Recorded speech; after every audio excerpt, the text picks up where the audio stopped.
Good morning, chat. Welcome. Quick little microphone check. We're going to be live in about 1 minute.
Good morning, boys and girls. Welcome. How are we all doing today?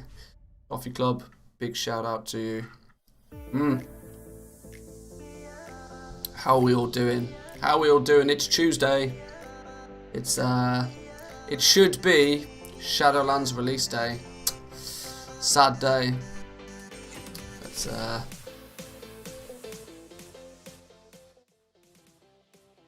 turn down the tunes just somewhat so I don't feel as if I'm shouting. 2 a.m. from the Jägermeister Club. Hey, that's Jägermeister is almost coffee, right? Coffee is life, you're telling me. Well, good morning to you all. Welcome, welcome.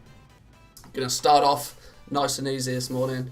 Gonna jump back onto our Necrolord Hunter. We're gonna check what the situation is with him, see if we can get a few more, whether we can get any more renown on him, see what the case is. Not checked him for a few days. I want to get our Abomination up and running. Oh well, that was an amazing start to the stream. Wow, how about that for excellence? Let's try that again. God damn. Did everything DC? We still live? No effing? No, we're good. Okay. Obviously, Shadowlands Beta is not my only friend. Obviously the case. Guys, today is officially a sellout stream. Officially a sellout stream.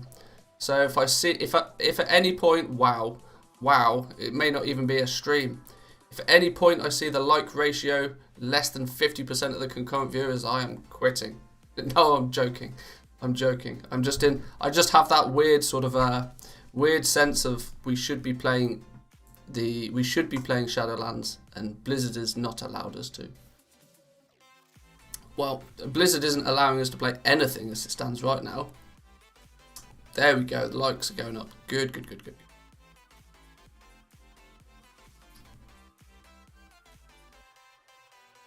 Right, should we try for a third time? I have a question. Watch the Jawn crafting video. Thank you. Shout out to anybody just ever so quickly who did watch the Jawn crafting video. As YouTube has this fantastic bug in its system where occasionally you upload a video and it just shows it to nobody. Wow. Doesn't look like we're playing the beta. So yeah, big shout out to any of you that even saw yesterday's Jawn crafting video, as it didn't seem to push it out on people's sub feeds, and it didn't seem to send out notifications. So can't log in because they deleted hunters. Yeah, it does look that way, doesn't it? Let's try another character on the beta, and if beta's bust, then maybe we'll have to rethink our plans for this morning. I have a question. Watch the Jawn crafting video, and with Crafters Mark II, Jawn crafting where it matters the most, since other professions it's only +3 item levels. Well, it's slightly more than 3 item levels, but yeah, on the well, thinking about it, it's 11 item levels, I think. Most crafted gear is item level 158, I think. Or most level 60 crafted gear, at least, is 158. Then once you add a crafter's mark, it goes to 168, 167. I don't know. Let's check. It's way too early for like complicated numbers. Whew. Let's try log on to this dude just for a second. But realistically, any profession that has access to the crafter's mark is going to want to do that.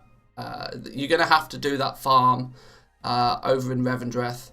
Oh, okay, well this character seems to at least log on. That's a better start. Maybe it was just the other server that's a bit foobarred. Well, that completely throws me for this morning, but sure. Just ever so quickly then, let's look at Jawn crafting. Was it 151 for these things? Yeah, 151 is the default for your level 60 gear through Jawn crafting. Loving the login issues, and it's a stream. Yeah, exactly. There's no editing this out, unfortunately. Yeah, 151 is the default. Crafter's Mark rank 2 is going to be beneficial because it pushes it to 168.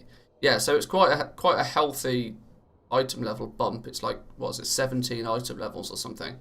Now, price-wise of this, it's hard to gather right now. Lace strike settings, for some reason it requires 9 lace strike settings. That's a really odd number. That's 9 gold right there. Plus these malleable wire jobs, which are 5 gold a piece. So that's 59 gold in vendor materials. Crafters Mark II for Dawn Crafters could potentially actually be really cheap.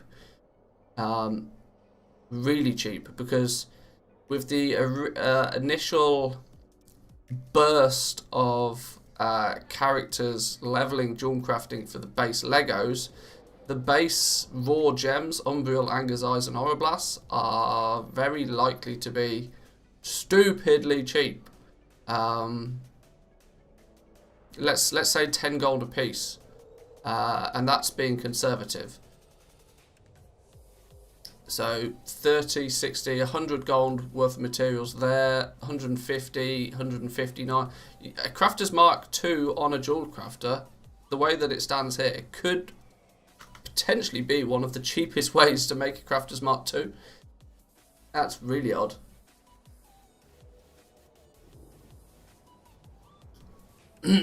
So pairing it with like tailoring to make Crafter's Marks is a good pairing. I can't see why you'd specifically pair it with tailoring.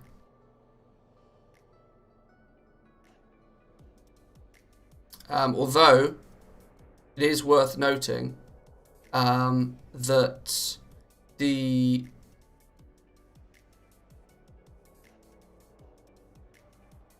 tested the Goblin discount and faction discount works, so the vendor mats are 4 gold instead of 5 for Crafter's Mark II. But the thing to note is this malleable wire. This is why things are still very subject to change. But a malleable wire is 5 gold, and it only requires 10 of them. 10 for a Crafter's Mark II. Whereas if you look at something like tailoring, which is not easy for me to show you quickly and easily, tailoring needs like 100 of the vendor materials. It makes me think that they've ballsed something up somewhere. We found out the other day that a Crafter's Mark II through some profession was using like 100 of the vendor materials, which is like 500 gold in vendor mats straight away. Potentially making a Crafter's Mark II be like somewhere along the... Oh shit, it wasn't either one of these, was it? See, this is only using 10 sealing wax. Can't remember which characters I've got all my professions on, that's the problem. This is why I'm not planning on pushing out the deep dives into the professions quite as quickly as I did with the quick looks. The quick looks of the professions, I wanted to get them all done really kind of quite quickly if I could. But the deep dives, considering they are still changing things on the regular. Yeah, here we go. Crafter's Mark II, for example, requires 100 number thread. That is 500 gold in vendor materials straight away. Whereas Dawn Crafters only need something like 60 gold worth of vendor materials. So I still think there's balancing to be done. Otherwise everybody's going to want to make the Crafter's Marks on one specific profession more so than another, which is odd. They should all cost roughly the same. They should at least all cost the same amount of vendor materials. Is kind of what I'm getting at. I think they did like as we were talking about the other day. We were talking about the fact that the Grim Veiled Robe, was it? No, it wasn't. It was the Shrouded Cloth Cape. That's the one.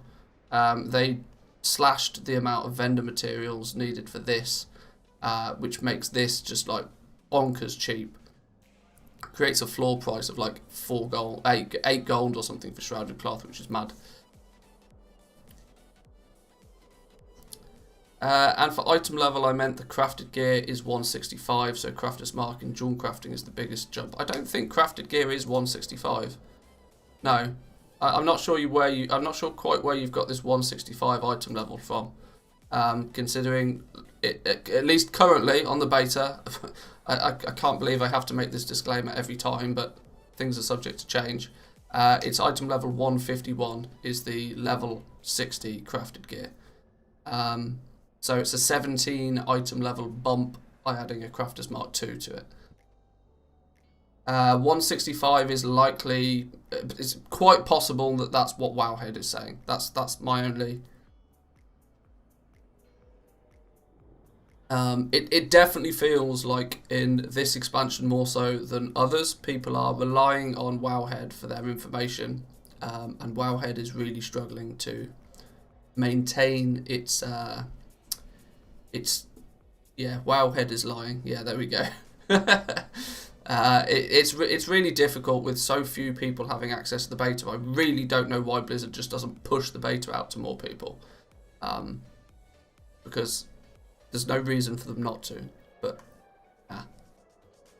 yeah, 151 is the default item level of that sort of stuff. There's one of two professions that I want to do my deep dive on next, and I'm kind of willing to let chat decide which one it is, because I don't mind which one it is, because I'm interested in both of them long term. But I was looking at either doing inscription or I was going to do enchanting. Both of them are going to require me to do a little bit of planning and pre-work ahead of actually being able to make the video, which if beta plays game, should we say, today, that we might be able to get that done. Archaeology. Yeah, maybe I'll do a Shadowlands archaeology video. Maybe that's how I can boost my watch time on YouTube. I'll just do a 10-hour archaeology deep dive video and it'll just be a black screen. Yeah. There we go. I'll game the system. All of you guys have to promise to watch all 10 hours on loop. And I'll put 500 ads in the video.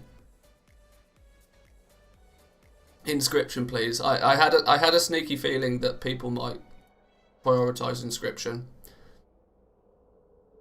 I've not checked the or at least when I've checked the Wowhead, the WoW Economy subreddit recently. I've not really seen much people. It's odd now that we've had pre-patch. Pre-patch has kind of taken over, and people are less interested in the beta for a while. But you can tell that people are now starting to get at least a little bit more interested in the beta and what's coming in Shadowlands, as they realise very quickly. Well, hang on, the pre-patch has really got fuck all for me to do. I either level some characters or I'm just less powerful than I was a week ago. You can get anima from the resource vendor, get Covenant transmog gear, and disenchant that for materials. Yeah, there's a bunch of different ways I can get disenchanting materials. That's not really the issue. What I want to do is I want to take a look at things like price floors. Price floors, for example, is something that nobody would ever normally think of to put in a profession video unless they deal heavily with professions themselves.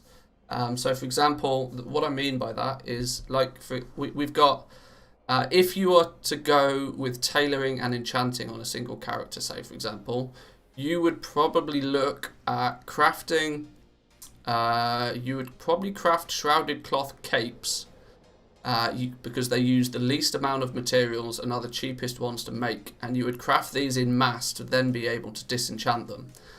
But because of the price floor that's being created with the shrouded cloth, it also means that when you disenchant these, it creates a price floor for the disenchanting mats as well. So what I probably want to do is craft, I don't know, we'll see how much shrouded cloth I've got, but craft maybe 50 to 100 of these so we can get some good numbers on exactly what these disenchant into. Now, I know Billis and Ixia did a whole bunch of this testing not so long ago, but he was primarily disenchanting the PvP gear a lot of the time. He was disenchanting blues and this sort of stuff. I want to disenchant a bunch of these simply because I have the feeling that this is going to be the primary way that enchanters are going to get their materials. I'm not sure how many of you guys remember from back at the very beginning of BFA. People were actually farming greens, and they were selling greens through trade chat to people, and they were just like codding them greens for like 100 gold or something a piece. Actually, farming greens to sell them to people was a viable way of making a lot of gold. People were doing it anyway because they were trying to farm for BOE epics, they were trying to farm the materials, they were trying to farm for the mounts, and so there was a lot of spare green items kicking about, and enchanters very quickly realised that, well, hang on, I can buy the greens to disenchant. People were also buying greens because they wanted to throw them in the scrapper to get expulsum. Now, of course, we don't have an expulsum-like system in place, so that kind of cuts half the market out already. Meaning you may have to look at actually crafting your own greens to get a good, solid, constant supply of disenchanting materials. This is my thought process on it, at least. But, so, yes, I know somebody said inscription. We will probably look at inscription, but I just wanted to try and explain the detail that I want to go into with these deep dives. One of the first topics I covered in the junk crafting deep dive was the materials and how you go about getting them. And I think that information was probably going to be more valuable to anybody who's interested in using junk crafting than just simply what it crafts. So I'm open to suggestions of things that should go in these deep dive videos. I'm trying my best to cover like every aspect I can possibly think of. But of course I'm only one person, so. But yeah, my plans have kind of been scuppered a little bit, as I was somewhat planning on playing on my other character, at least till I get coffee running through my system. I want to try it once more because I really would like to actually try and use this character. But if this server's completely guffed, let's keep fingers crossed. Fingers crossed, fingers crossed, fingers crossed, fingers crossed. Oh, and I also need to say, for anybody that did watch the jewel crafting video yesterday, I apologise for the audio. We're in. Are we in? Oh, we're disconnected. I think it's one of the add-ons. I think the add-on's kicking me out. I'll disable all of the add-ons before I log back in. Yeah, the audio was completely scuffed in the jewel crafting video. Somebody even pointed out it sounds like I was recording in a shipping container. And yes, that's probably true. I have a real problem with echo in this room that is becoming more and more difficult to counteract. But I am working on it. For every stream I set up, I put, because this room is basically a spare room in our house. It's just got my desk and my computer set up in it. No, this server's foobarred. So yeah, actually making the audio sound good in this room is virtually impossible. I have blankets hanging from the curtain rail that doesn't have curtains on it because we've never bothered to put curtains in this room simply because it's a spare room. I've stolen a rug from out of another room so the floor hopefully has some sound dampening. I've got a towel just on a stick to try and provide some sound dampening. I've opened the wardrobe. I've done everything I can possibly think of to make the sound better in this room, but if it's still bad, I apologise. I can't even see those servers. Really? Have you only got Torghast? I didn't think that somebody, maybe it was you, but somebody was saying the other day that their ability to see all of the realms on beta, like they've only got the one realm available to them, which is odd. I didn't realise that the other betas were like special privilege betas. I mean, I never could. Yeah, it was you. Okay. It's odd. Very odd. I need to get rid of these mail because they've been here forever and it constantly shows that I've got mail to collect when it's just stupid farmer Yoon trying to give me bags of seeds. And it happens on every single pre-created character. It's really annoying. Well, considering people seem to want inscription to be the next thing, I'm going to have to have to hope that I've got a reasonable amount of herbs. Because, of course, since we had the character reset on beta, I lost all my materials. So, let's take a look. What have we got herb-wise? We've got... Let's take out all of the herbs. We've got some nightshade, but not a lot. We've got a bit of death blossom. We've got a bit of vigil's torch, marrow root. We might be alright for herbs, you know, for doing some inscription business. Might not be too bad. We got a not a lot of nightshade, unfortunately. But we've got probably not even enough death blossom, if I'm honest. I could have done with some more death blossom. Was that really the only death blossom I had? Am I missing some? No, that really is all of the death blossom I had. I could definitely do with more herbs. Although in theory I could just mill all of it.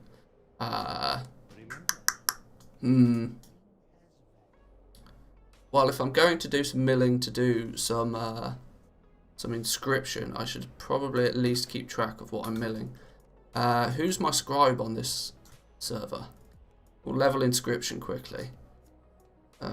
Brain, think. Can't think. It's too early in the morning. I should load up alcoholic or something. I don't want to send all these materials to the wrong dude. Brain. Let's find out who my scribe is.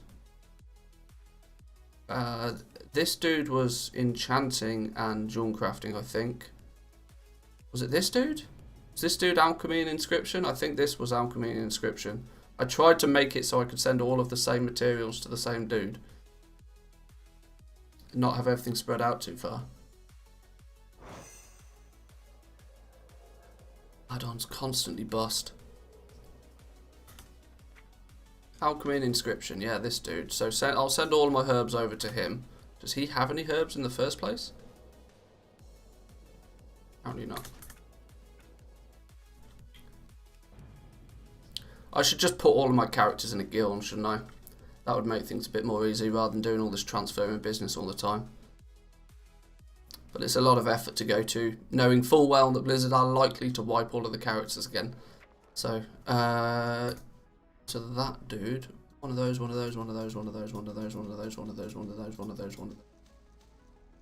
Oh no, I'm one short, of course. 12 maximum limit. Some of that. Boom. Boom. Oh, is the little mail icon, that's in live now, isn't it? When you look at your character select screen, the little mail icon shows if any of the characters have got something in their mailbox. I think I saw that on live the other day. That's such a useful addition to the game. I can't believe it's taken Blizzard 15 years to do it.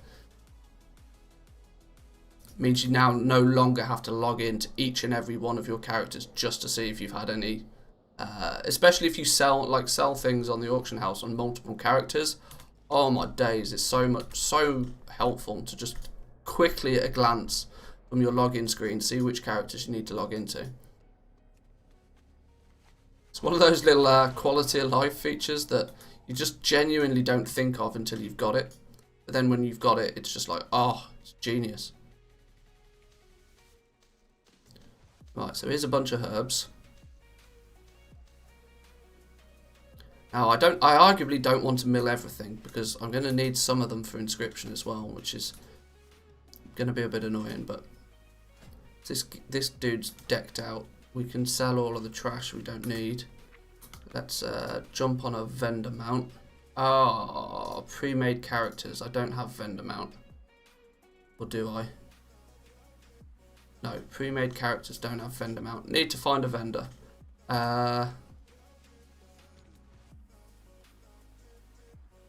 Or some dude on a yak. How with pre-made characters has a dude got a yak? I have many wares. Oh, maybe he transferred a character. That's probably... I guess if you transfer a character over.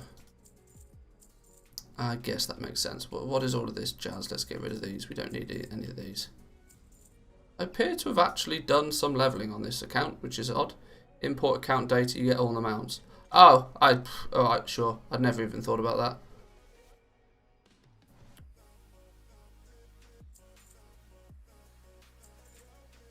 Anything under 190 can just disappear. Why has this dude got so much gear? What was I doing on him?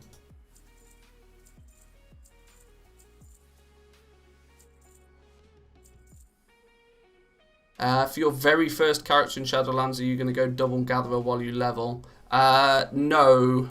If I would, I've got, well, it's logical to do so, but I'm way too attached to my professions on my main character to want to delete them, to change them. In basic terms, I have a hell of a lot of old patterns from past expansions that I don't want to get rid of.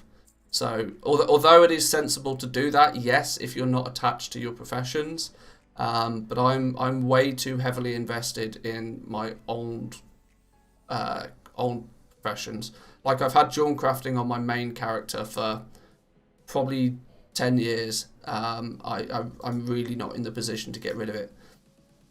That said, though, if you're not attached to your professions in any way, shape or form, and you're first time leveling, it is somewhat sensible to go double gatherer, because you're going to spend at least 10 to 12 hours, I would imagine, out in the open world, and within that time you're going to be able to pick up, somewhat passively pick up, a whole bunch of resources. So it's definitely a wise thing to look at doing. Let's load up inscription ever so quickly.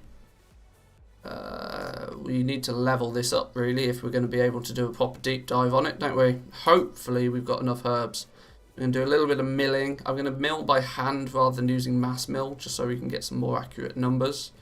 We'll start with some Death Blossom because it's simple.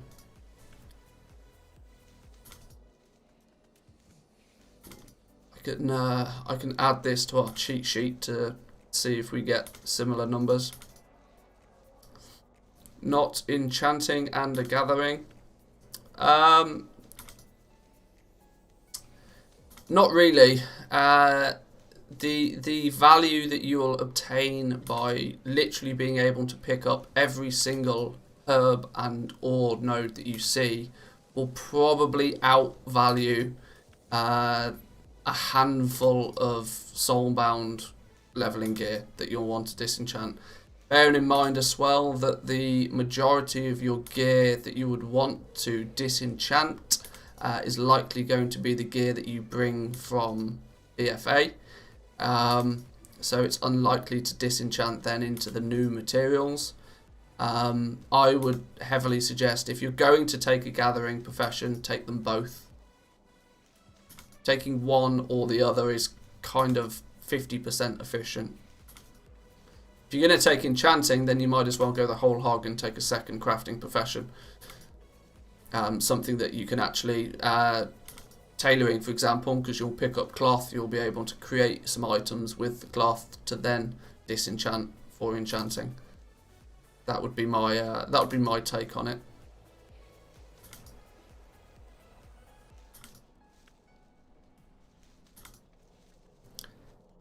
Oh, we've actually got 2 tranquil pigment from this stack. That's unusual. Did you level a character from 50, and what item level did it have in the end? I've never actually fully leveled a character from 50 to 60 on the beta. I've a couple of times got to like level 58, but they've been messing around with the EXP so often on the beta that I've not gone back and actually done it again since. So I can't actually tell you exactly what item level you end up with.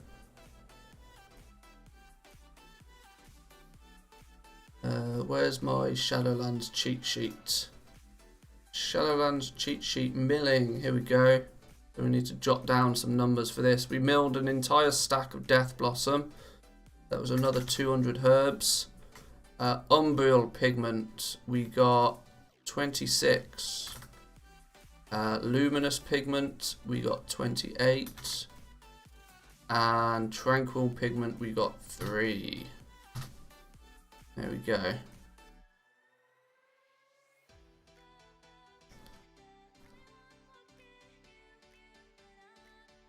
At quick glance, in comparison to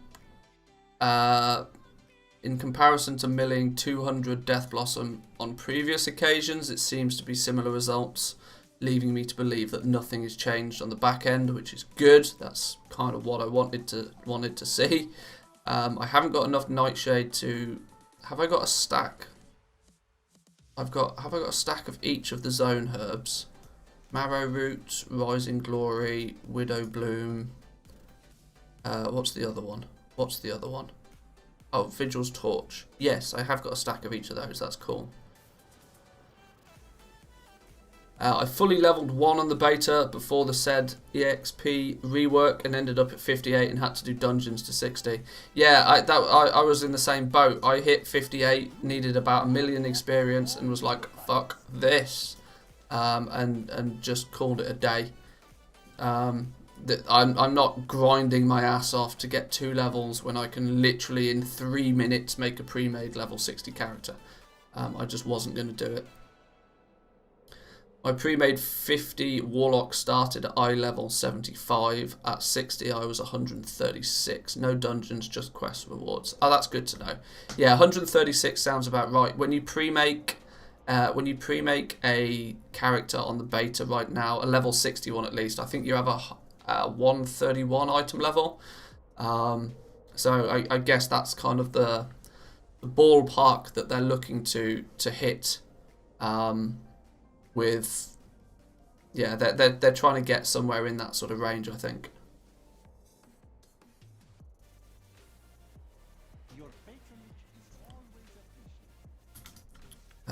We're doing Rising Glory now. We'll quickly mill through these. I appreciate milling is not the most hype stream activity that we could be doing, but it's long term. It's valuable for everybody. So.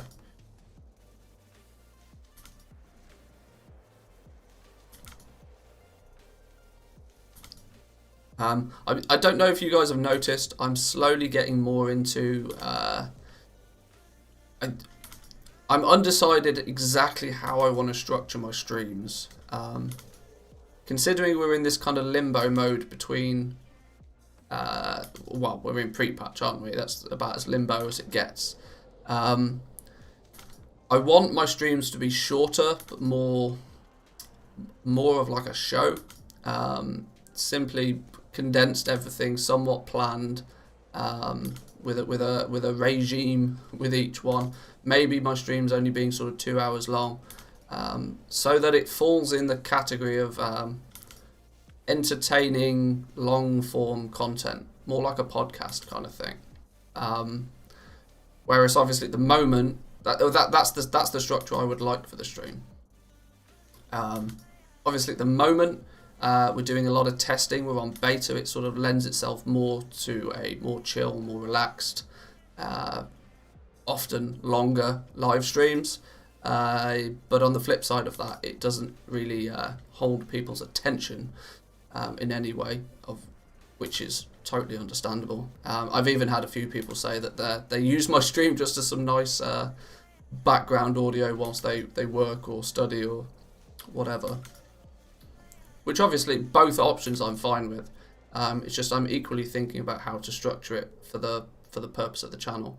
If they're more show based, like shorter, maybe 2 hour long streams, and they're more structured and more planned, then they have benefit to stay on the channel. But just a 5 hour just testing on beta, casual, sit back, chill out, relax kind of stream, I'm wondering whether I should maybe do those on Twitch. I'm not sure. I'm very undecided what I want to do with the streams long term. So I'm open to advice in that regard. Obviously going by what chat say is always dangerous, but what was I just milling? Shit, I have no idea what it was I was just milling. Was it Vigil's Torch? No, it was Rising Glory. We milled a bunch of Rising Glory. 200 Rising Glory. We got Unborn Pigments, 25. We got 36 Luminous Pigments. And we got 1 Tranquil Pigment. Okay. What's the plan for streams when Shadowlands drops? E.g. have 1 character that you play on stream until you hit 60. I would like to stream Shadowlands when it goes live, of course. There's no reason I wouldn't want to do that. It will very much likely be my Hunter, and yes, it will very much likely be a leveling stream. We'll see. Maybe you could show us your multi-box setup or go full ASMR mode and get 2 microphones and talk in a deeper voice.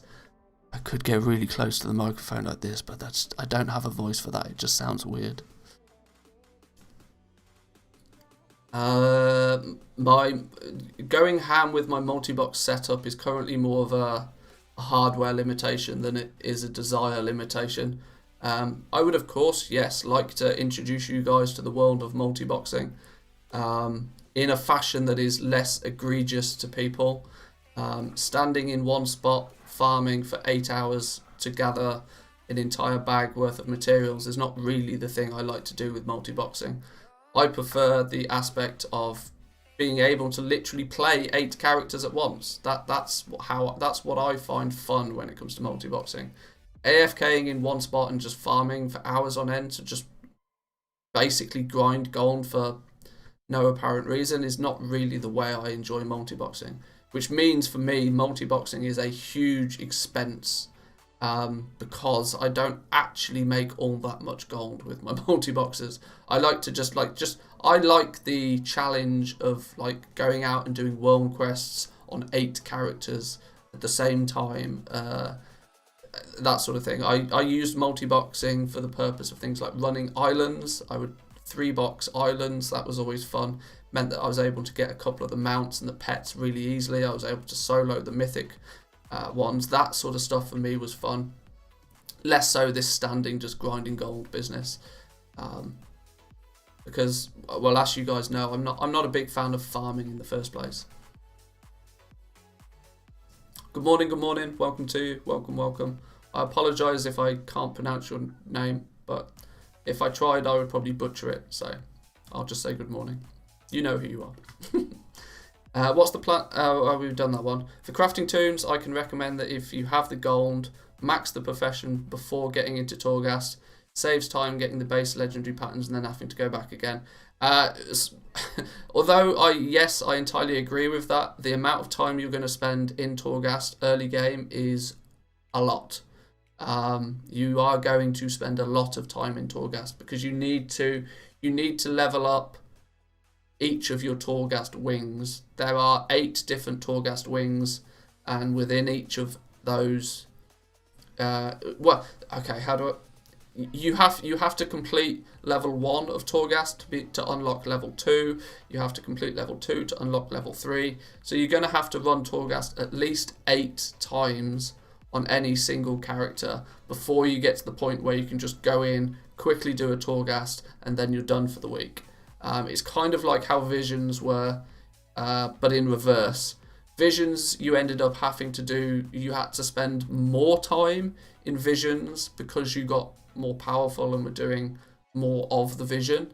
Whereas Torghast, it's kind of in reverse. You have to spend a hell of a lot of time in Torghast at the beginning, going through level 1, level 2, level 3, level 4, level 5, level 6, level 7, level 8. But then once you've done all of that, you can just dive straight into level 8 next week and get the get the rewards nice and quickly. Are there new bags in Shadowlands? There's 2 new bags. There's 2 new bags. They're on tailors. They're pretty cheap. There's not much really to say about them, but deep sea bags are not going to be made defunct just because of the new bags in Shadowlands. The likelihood is that deep sea bags will still be cheaper and more viable for people to craft for a good amount of time, just because the new materials will be used for other things. Could you multi-box in Torghast? Is that going to be a thing? Yeah, that's going to be a thing. Yes, that's going to be a thing. My plan for multi-boxing, which I will likely do most of it off-stream simply because of hardware limitations. My computer's not exactly the most recent high tech. It's not a NASA machine. It's falling into potato category more and more. Which in essence means if I want to run 8 accounts whilst also streaming, I would absolutely need to buy a new PC to do that. Because I'm not really in a position either where I can just upgrade one component in my PC. I would need to upgrade my CPU because WoW is very CPU intensive. So if I upgrade my CPU, I would then also need to upgrade my motherboard. And now if I'm doing both of those things, it would make sense to upgrade the graphics card as well. But you can't buy a fucking graphics card right now because Nvidia have ballsed it up. So, yeah, that's not something that's going to happen anytime soon. Plus, I don't have £2,000 to spend on a PC right now. Yes, more bag talk gets popcorn. We are not talking in detail about bags, so I'm sorry, it's not happening. I need to bang through this milling real quick time. IS Boxer, I want a 3-box, but I'm scared of this program. It's so complicated. I can't lie, the barrier to entry when using IS Boxer is pretty steep. It took me a while to get my head around it, but when you do understand the way of the IS Boxer, it's actually not too difficult, and for the most part you can ignore it. I genuinely just leave IS Boxer to manage the windows for each of the clients, and obviously synchronize key presses between them. Yeah, I don't really use IS Boxer as a pro, not in any fashion. Maybe in the future when you can make a living off the internet. Well, potentially. That's the dream, isn't it?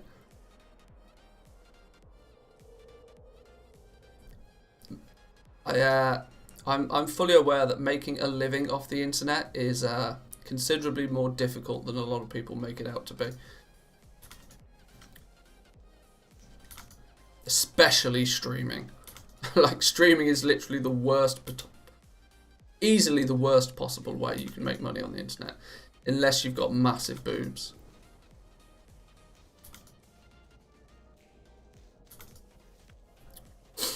I know how to play YouTube though, so I'll continue to play the YouTube game. I enjoy making videos, I enjoy YouTube. Manthieus OnlyFans account when? Ooh, I don't know. Maybe we'll do a suggestive TikTok first, and then we have to level up. You can't go straight to the top in this game. You got to level up. You got to get your premium Snapchat first. Then you've got to get a provocative TikTok account, and then only after you've got the provocative TikTok account can you really step it up and go OnlyFans. First, a dog cam. Well, we've got the spare webcam. We can potentially do the dog cam once I get things set up in this room. I need to fix this room just in genuinely. I need to do some decorating, get some shit in this room so I can fix these audio issues. So instead of getting a new PC, focus on some cosmetic surgery, then the PC will follow. Well, yeah, that's potential. Instead of spending £2,000 on a new PC, maybe I'll just get a boob job. And then I won't have to worry about money for the rest of my life.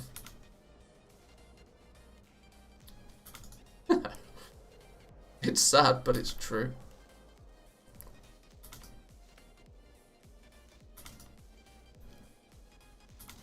Well, it's definitely safe to say we're going to have plenty of pigments to turn into inks once we've milled all of these. That was marrow root. We milled a bunch of marrow root. What did we get for the marrow root? We did another 200 marrow root. Umbreal pigment, 39. I tell you what, milling is going to be very interesting in Shadowlands. Because it's considerably more complicated than it was in BFA.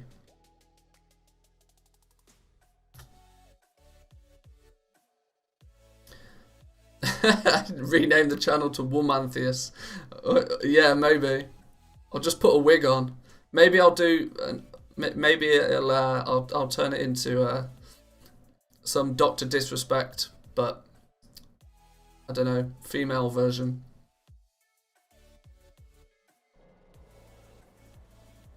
May I tempt you with my wares? Yeah, the reason I was saying that milling is going to be considerably more complicated is I'm not sure if you guys have looked at my Shadowlands cheat sheet, but you absolutely should have. But when it comes to the milling, you might notice that if you mill the default herb, the default Death Blossom that you get in all of the zones, the rate in which you get the 2 Umbral and Luminous pigments is about the same. It's virtually 15% for every herb you mill. Almost identical. What you then find though, when you start milling these zone-specific herbs, is they heavily favour one pigment over another. Now I've not looked in detail at the actual crafts and done any sort of tally, but there's usually a situation, like in BFA for example, what was it called? There was the crimson pigment and the crimson ink was considerably more valuable than was it ultramarine ink? I can't remember the names of everything. But one pigment was way more valuable than another, and it trashed the price of the other ink. Whereas it's now going to potentially mean that this may sway the price of these herbs heavily. If for example, the things that people are crafting a lot require a lot of luminous pigment, people are going to want to mill Vigil's Torch, and they're going to want to mill Rising Glory, which is going to ultimately create more demand for just those 2 specific herbs, and subsequently push the price of them up, whilst at the same time trashing the price on Widow Bloom and Marrow Root. That is like I said, that's a hypothetical situation. But the fact that each of these 4 zone specific herbs mill at different rates might have some very interesting effects on the economy, because it's almost for certain that people will need one pigment more than another. Because if you look, we can probably try and work it out. What are the things that people are going to use inscription to craft lots of? Missives. If you craft all of the missives in equal quantities, the amount of luminous and umbral ink you need is balanced. But, as we know, never are all of the secondary stats required in equal numbers. At certain parts of the expansion, haste has a massively greater benefit to characters, and a lot of characters, especially anybody that's a caster, haste early in an expansion is usually king, simply because you just need to fire off those spells faster,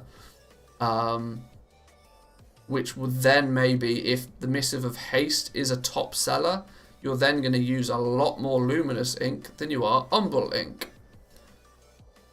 On the flip side, not even on the flip side, if Critical Strike becomes the top selling missive, that even more so favours luminous ink over umbral ink. And the demand for the 2 inks, unless it is balanced, is going to have a really weird effect on the price of herbs. Which I'm very interested to see how it works out.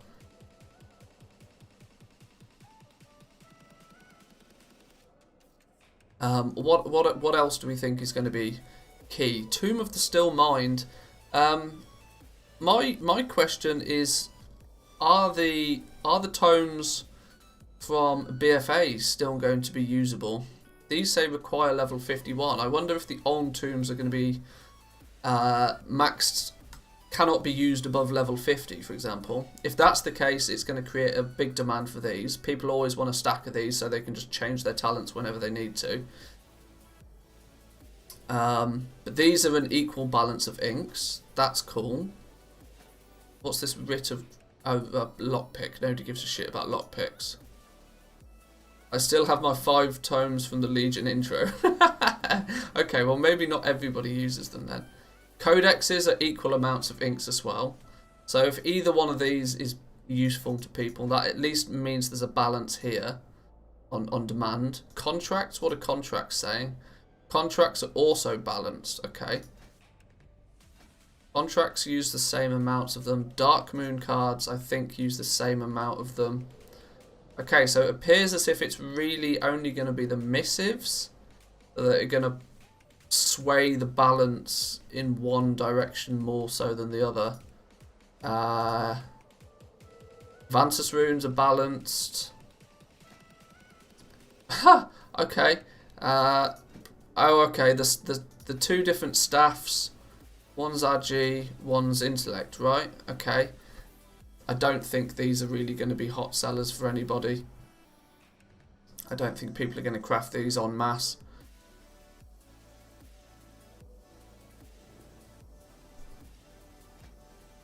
$91 gold vendor price though. 92 gold vendor price. That's a mad one. Newly departed Kodaks. If they do craft them, they're balanced again. Are contracts like BFA and only for world quests, or is it all rep gains give a bonus? Let's have a look. Enter a contract with the Court of Harvesters that allows you to gain reputation for them every time you complete a world quest in Shadowlands. It specifically denotes world quests, so I'd imagine just the world quests. Which interestingly, actually, you're likely to be doing less world quests than what you were in BFA, because each zone had like 7 or 8 world quests, 7, 8, 9, 10 world quests in each zone. And people that were farming out rep would obviously do all of the world quests, but they were super quick, super easy, you just bash them out. There's only like 4 or 5 world quests ever available in each zone right now. The interesting thing will be is whether this applies to the daily quests in the Maw. If it applies to those as well, it keeps them somewhat balanced. But interestingly,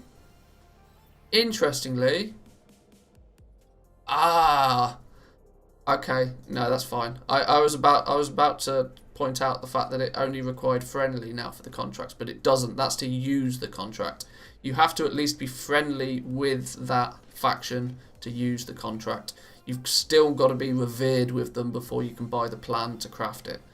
That still makes sense. But the contracts are balanced in terms of ink count.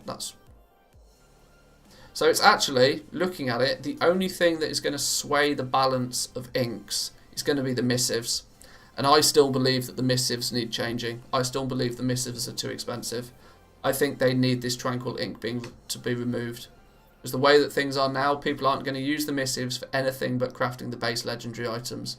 Which simply means that they will...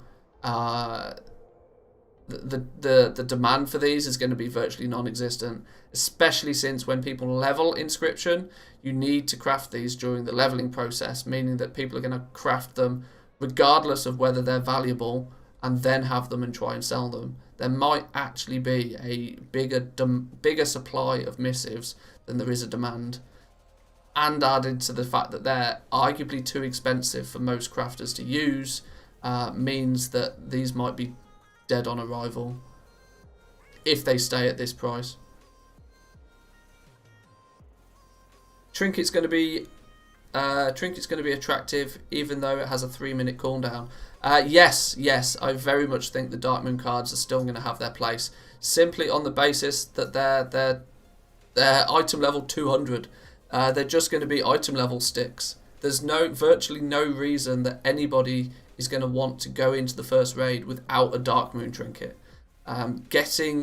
Even if you get another good trinket from doing the raid, you're still likely going to want your Dark Moon trinket. The fact that it's a 3-minute cooldown is fine. In some fashion, people prefer something that's a little bit more reliant rather than it just being a proc. So at face value, it seems like a bit of a nerf, but my opinion is that Dark Moon cards are going to be as popular as they ever have been. They're not going to sell for bonkers crazy levels of gold, I don't think, this time, simply because they're a lot easier for people to craft. The supply of Dark Moon cards and the supply of Dark Moon trinkets is going to be tenfold what it was, which ultimately means that they're just going to end up being really cheap really quick. First week is going to be big for Dark Moon cards. After that, it's going to be really difficult to make gold with them. Not to say that you can't and you shouldn't try, but just be prepared to have a lot of competition if you plan to craft Dark Moon cards.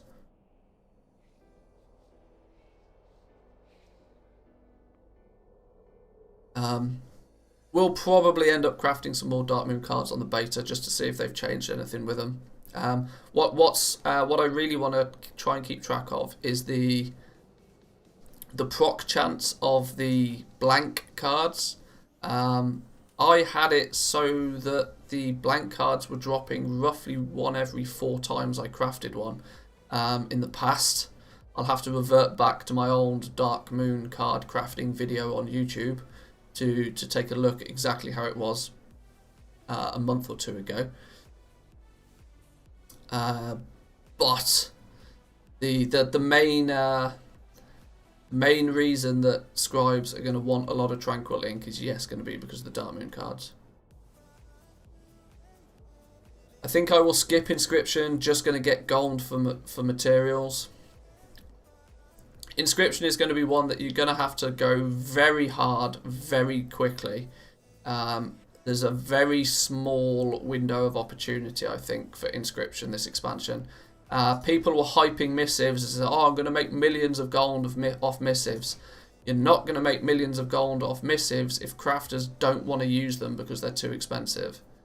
And you only ever need 2 of them to create a single legendary. Arguably, each and every character is only ever going to need to buy a handful of these across the whole expansion. They're just not going to be as big a sellers, at least at this price. If they get rid of this Tranquil Ink off missives, then I think there's a better place for them, because then it means you'll be able to sell them in mass to crafters that want to craft higher item level gear.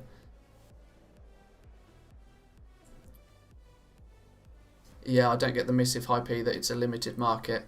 I genuinely think that people have looked at it at face value and gone, oh, it's an optional crafting reagent. You can specify your secondary stats. Yeah, that will sell like hotcakes. But it will only sell like hotcakes if it's valuable. And at what is going to be between 500 to 1,000 gold each, it's too expensive. It's just way too expensive. By the way, yesterday collecting candies, I got all the wands and someone paid me 5k gold for the achievement. Oh, nice. I'd not even considered that to be a thing. Mainly because I probably completed those wand achievements in 2008. I hadn't even considered those. Yeah, I guess that's probably a thing. I guess people are trying to farm up the masks and the wands and all that sort of stuff to bash the achievement. So you're probably right. Smart thinking. Smart. I like it. I've been yabbiting on for hours again, and we've still not continued to finish this milling. I need to mill these last 2 stacks of herbs. As you can tell, I'm not good with the whole multitasking.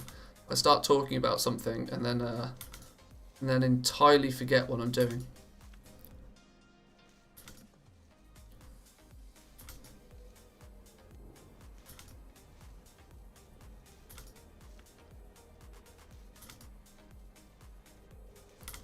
Guys, remember to hit that like button. I mean, come on. Only 10 of you so far. What's going on? Just saying. I'm really bad at this sellout thing. People keep telling me that I need to just sell out more on my stream. I don't even tell people to subscribe. I mean, subscribing is literally pressing a button. It's not like Twitch where subscribing is actually putting your hand in your pocket and pulling out money. I'm terribly bad at selling out. Done. Cheers, man. Thank you.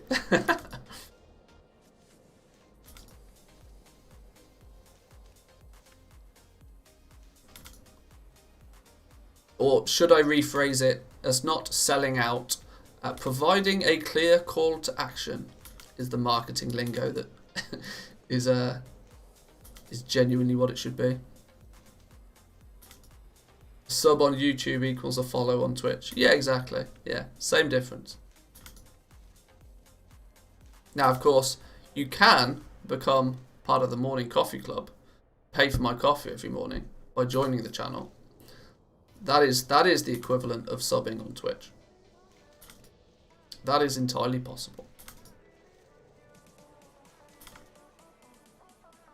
Oh, I milled them all. That was a lot quicker than I expected. What did we get results-wise? Shit, what was I milling? I was milling Widow Bloom, right? I think I was. Widow Bloom, yeah. Widow Bloom, we did another 200. What did we get? Umbreal Pigments, 40. Luminous Pigments, 22. Tranquil Pigments, 1. Not like sellout student mentioning the book every minute. Oh my days, yeah. I mean, fair play to the guy, but Jesus. In a 2-minute video, he spends 30 seconds talking about his book. No, I'm not knocking it though. The guy's good at what he does. His dedication to farming in transmog is... I genuinely don't know how he does it. I couldn't possibly imagine spending 8 hours zooming around 3 different spots, just pressing Moonfire. I couldn't do it. My brain would just melt. But fair play to him. I've got nothing bad to say about Student. He's a good guy. So the last one we got is Vigil's Torch. For you, I offer only the finest. Now let's do Vigil's Torch quickly. Student just wants to nerf everything lately. Yeah, but he literally is just... He is a great source for Blizzard in terms of he just tells Blizzard where the game is broken, because for the game to be best for everybody, things shouldn't be broken. Yes, it's going to annoy people that he exposes their secret broken farming spot, but for the actual good of the game, that's exactly what he should be doing.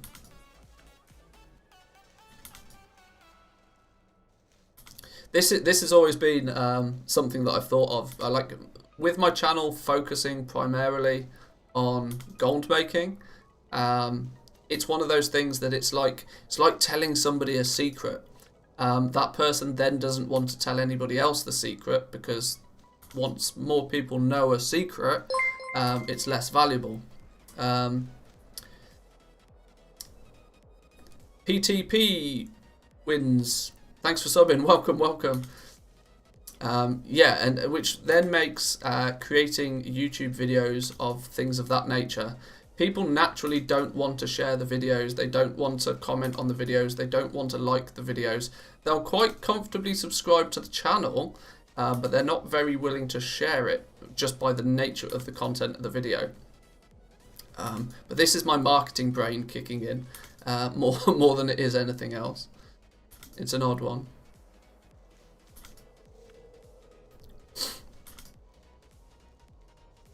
I mean, ultimately, once we get to Shadowlands, I might expand a little bit more than just focusing on the economy and goal making, that sort of thing.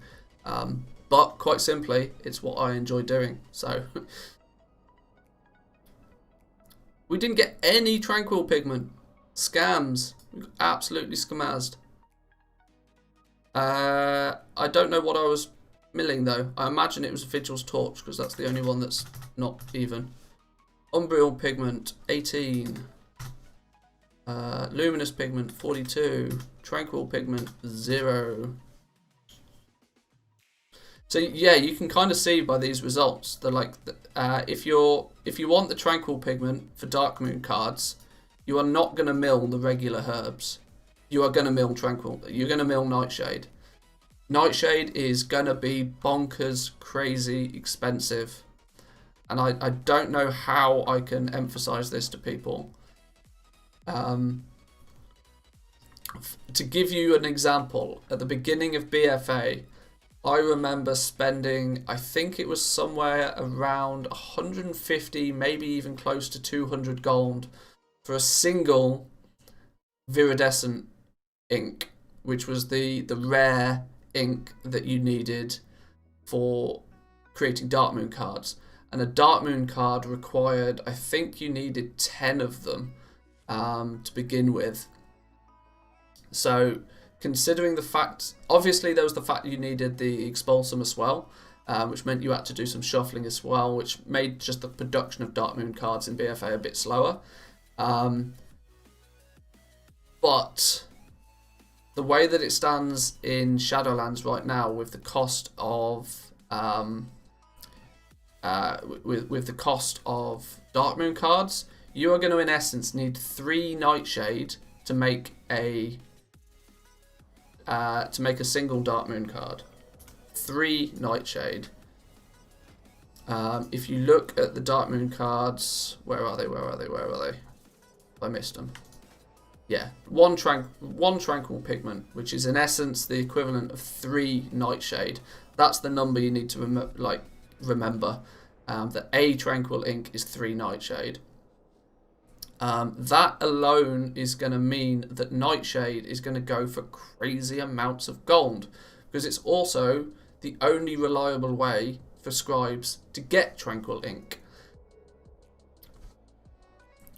It would not surprise me if Nightshade sells for 250 gold a piece.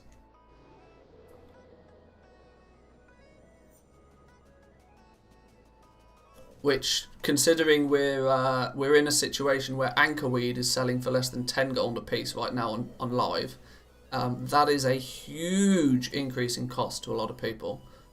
Because Nightshade is just not going to be that readily available. It's a rare spawn of a herb. What do you do with the cards? Never had anything to do with them. Well, the Dark Moon cards, when you craft the Dark Moon card, you get anywhere from an ace all the way to an 8 of a certain deck, like a deck of playing cards. When you complete the set, so you get the ace, 2, 3, 4, 5, 6, 7 and 8, you can combine all of those 8 and it creates a Dark Moon trinket. Now those trinkets are super powerful trinkets for the first phase, for going into the first raid. So everybody is going to want to get their hands on a Dark Moon trinket. But with the nature of the randomness of creating the Dark Moon cards, it creates a huge market for them. I've got a video on the channel where I crafted a whole bunch of Dark Moon cards, of which I would definitely recommend watching to get a bit more of a heads up on exactly what's going on with them.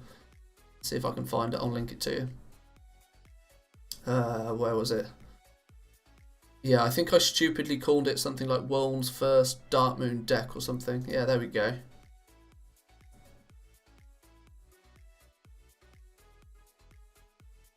Check that one out.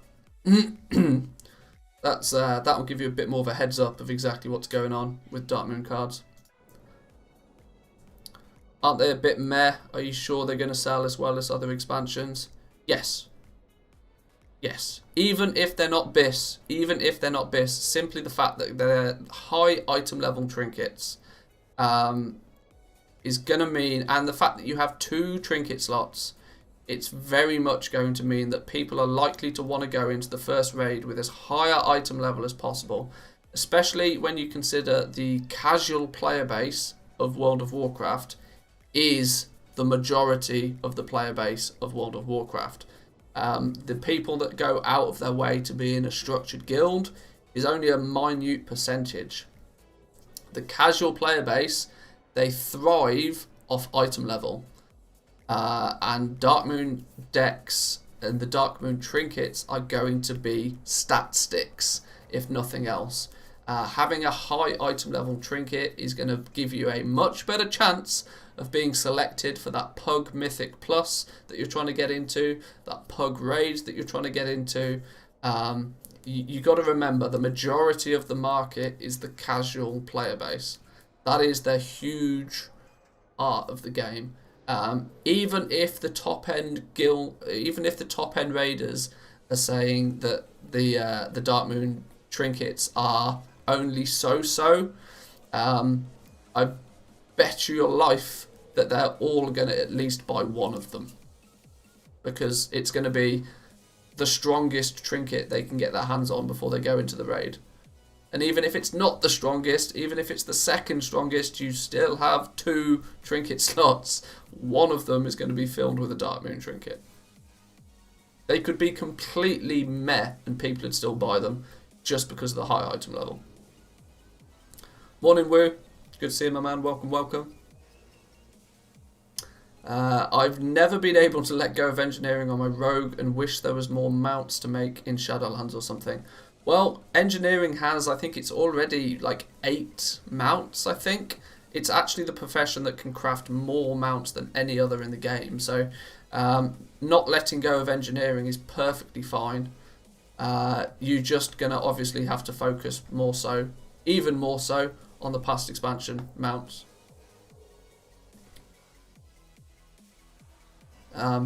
Yes, it would be nice for... engineering right now feels a little bit underloved. There's not a huge amount going on with it. You get a pet at some point, but I think you've also you've got to max out your engineering. You also then have to get revered with somebody, or maybe even exalted with somebody, to even then be able to craft the pet. It's a bit of an odd one. Still waiting for an enchanting mount. Yeah, someday.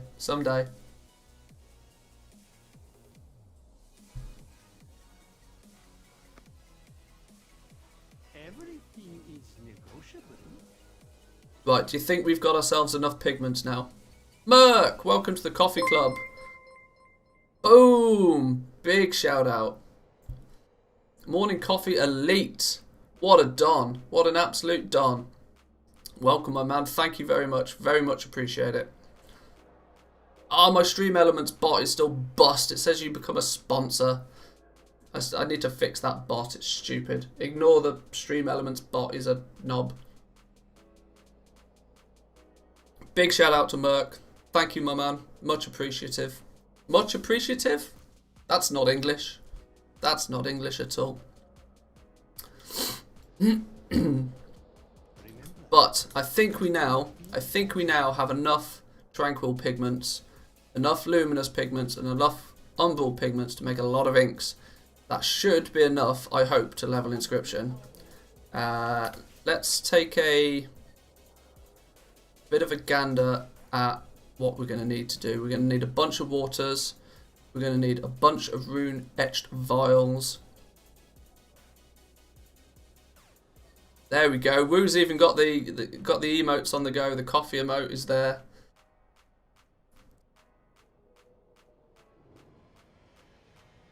Yeah, I'm a sponsor now. Haha. Yeah, I need to change Stream Elements. Stream Elements is kind of dumb. It's so out of date in terms of that sort of stuff. It's not. Stream Elements doesn't keep up with the times. I miss the old style of shuffles like the Transmute, Alchemy and Jewel Crafting shuffle in Mop. Hard to get all the recipes, multiple usage of mats causing a limited resource. Yeah, totally agree. Totally agree. I couldn't agree more. Any element of complexity adds a lot of potential. The difficulty I see with Shadowlands is there's no complexity in the professions at all. The closest thing to complexity is you have to get revered with somebody for Crafters Mark II. that's going to have the effect of basically meaning that people will everybody will have access to it really quickly. It's just going to make it quite difficult to make gold with long term. Hugely difficult. Blizzard are really going to have to step their game up in patch 9.1, 9.2 to keep the professions relevant at all. Otherwise, we're all going to have to end up raw gold farming. Boo. And I won't be raw gold farming. I will do my best to promote any profitable raw gold farms, but don't expect to see me doing much of it on stream. Where is the scribe when he's at home? He's over here somewhere, isn't he? There we go. Scribe supplies, that's the one. It is clear you deserve only the best. Let's what was it that I needed in bulk? There was a few materials I needed in bulk. I'm meant to be the expert at this and I can't even remember what the vendor materials are. Crafters Mark Soulbound, yes they are, yeah.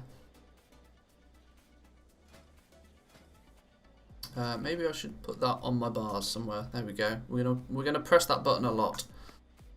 Acerated water, or aerated water, sorry, not acerated. Jesus. Rune etched vials. Where are those when they're at home? Oh, we can buy a whole bunch of those. Don't know how many we need. Let's just buy a bunch of them. Aerated water. Let's buy a bunch of those as well.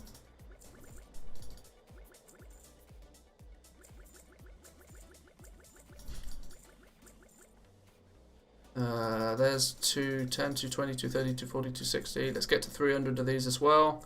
I'm a sucker for even numbers. There we go. And now we need to bang through a whole bunch of inks. It's at this point I'm going to press a craft all button and we're going to have to entertain ourselves for a few minutes whilst we oh, hang on, there's a few things I'm going to need. I'm going to need one of these ink sets, aren't I? We'll come back to that.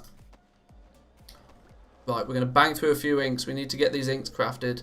We'll get us some skill points. It will go great. Whilst this is happening, I'm going to go grab a drink because my coffee has gone cold. Nobody likes cold coffee. I'll be back in 2 minutes, guys.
Waddy, how we doing? Where are we at? Bit sad about the Dark Moon Fair fish feast. It was very relaxing doing some fishing. I've never been able to get my head around fishing. It's yeah. I would absolutely love to get into. Actually, saying that, on the topic of fishing, fishing in Shadowlands is going to be mad profitable. Simply because the cooking. I was really surprised just how much fish is needed in cooking. It's a lot. If you enjoy just sitting there chilling, casting your rod, you'll be able to make some good gold by fishing. Throw Netflix up on another screen, do what you need to do. It's gonna be good. It's gonna be good. Okay, that's not fair. This stream was supposed to entertain me while I wait for my craft all button to be done. we've all just hitting craft all buttons. We're in a downward spiral of craft all. I got 35,000 items to scrap. I need the entertainment. Okay, well, unfortunately sometimes I do have to press a craft all button. It's just what happens. On that basis, maybe I should press the craft.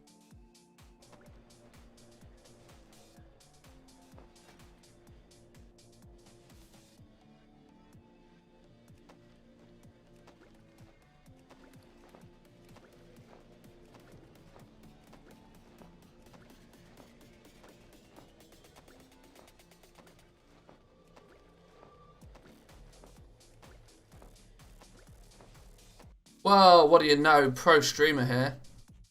How long? Literally how long? I must have been talking for 5 minutes with that mute button pressed. What a donkey.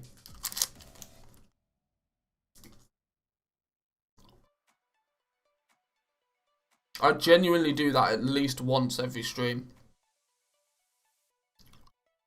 I need to get one of those stream deck business things.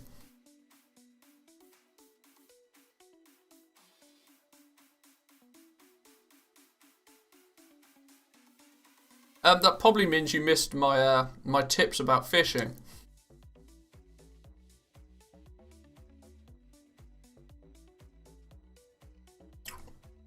Fishing is going to be mad profitable. Simply on the basis that cooking requires crazy amounts of fish this expansion.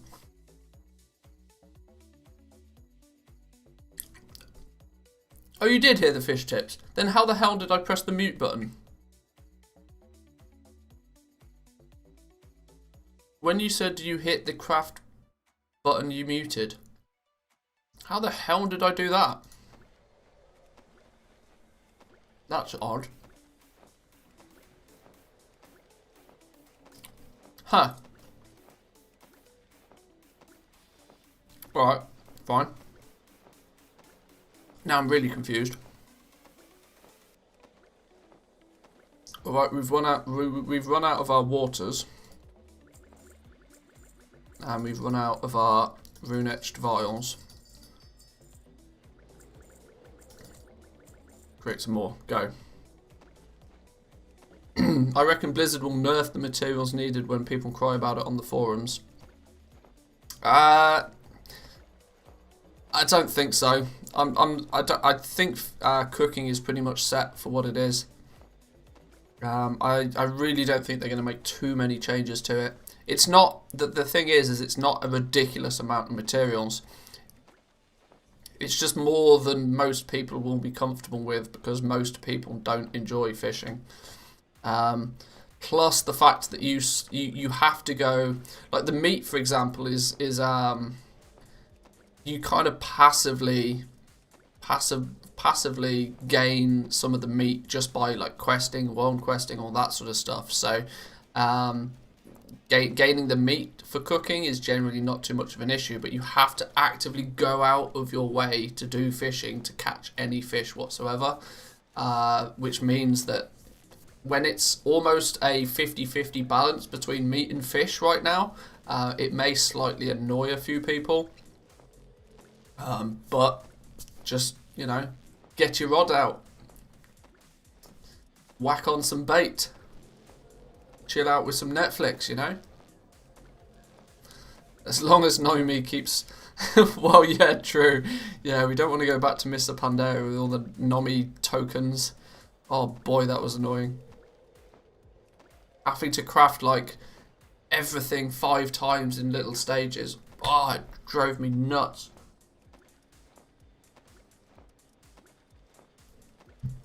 Right, do we think we got enough inks? I think we got enough inks. We can chill out on the inks now. Multi-box fishing, that's the dream. I have, you know. I have. And I used, like, I set up a multi-boxing profile specifically for fishing. It was one of the best things I ever did. I did it when I was trying to gain the materials for the Vial of the Sands. Oh boy, it was good. Is there a particularly rare high value fish this time? Yep. I can't remember what it's called. But yes, there is a rare fish. There's an equivalent of a midnight salmon. And you need, I think, 3 of them to make a large feast. Whatever the large feast is called. The gluttonous feast or something. Yeah. You need a bunch of them. What we actually need is we need a inscription trainer. Tell me what you need, my friend. Get a bunch of these. Why can we still not craft anything? Elysian Thad, that's the one. Boom. I knew somebody would remember it.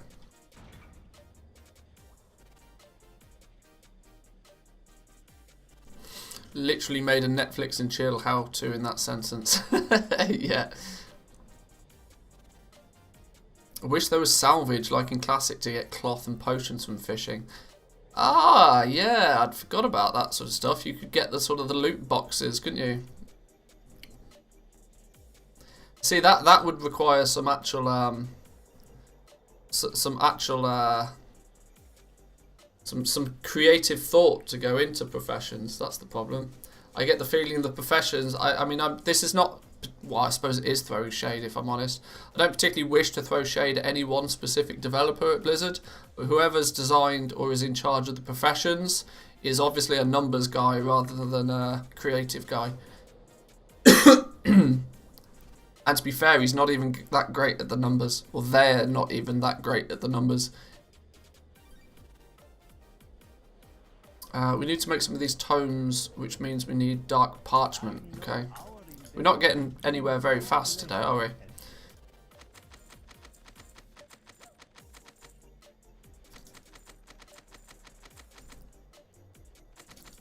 We're probably going to need a whole bunch of these, I imagine. That'll do for now. Let's make 5 of these to get to 30. Then I think we get some mass milling or something on the go. Ah, yeah, you should level up with mass milling, shouldn't you? I'd forgotten about that. Damn daylight saving change, got here an hour before the stream. Oh, and thought you weren't going to stream today. Yeah, of course, where I am, the clocks changed over the weekend. So, yes, although I feel as if I'm keeping to the same schedule, I guess to a lot of people I'm an hour late, actually. I hadn't really considered that. But yeah, screw daylight savings. If I remember right, you're from Russia, and so that you don't change them over there, which is sensible. But to not change the clocks at any point only really works if nobody does it. If some people still do it, then it still causes confusion. So there's no really great answer to that, apart from just for everybody to not do it. I think crafting these is still the sensible way to go, although I could mass mill some stuff, but I don't have enough Death Blossom to do any mass milling. I don't really want to mass mill my herbs unless I absolutely have to, because I don't need the inks right now. This is an odd one. I vaguely remember getting about 40 points from mass milling though last time. I want to save some of my herbs for alchemy, because, you know, You need them. Oh Christ, maybe we do a few crafts of these. I can't remember what the... Oh, then we get the Tranquil Ink. Oh, we only need 5 points and then we get to Tranquil Ink. Well, we'll mass mill 5 then.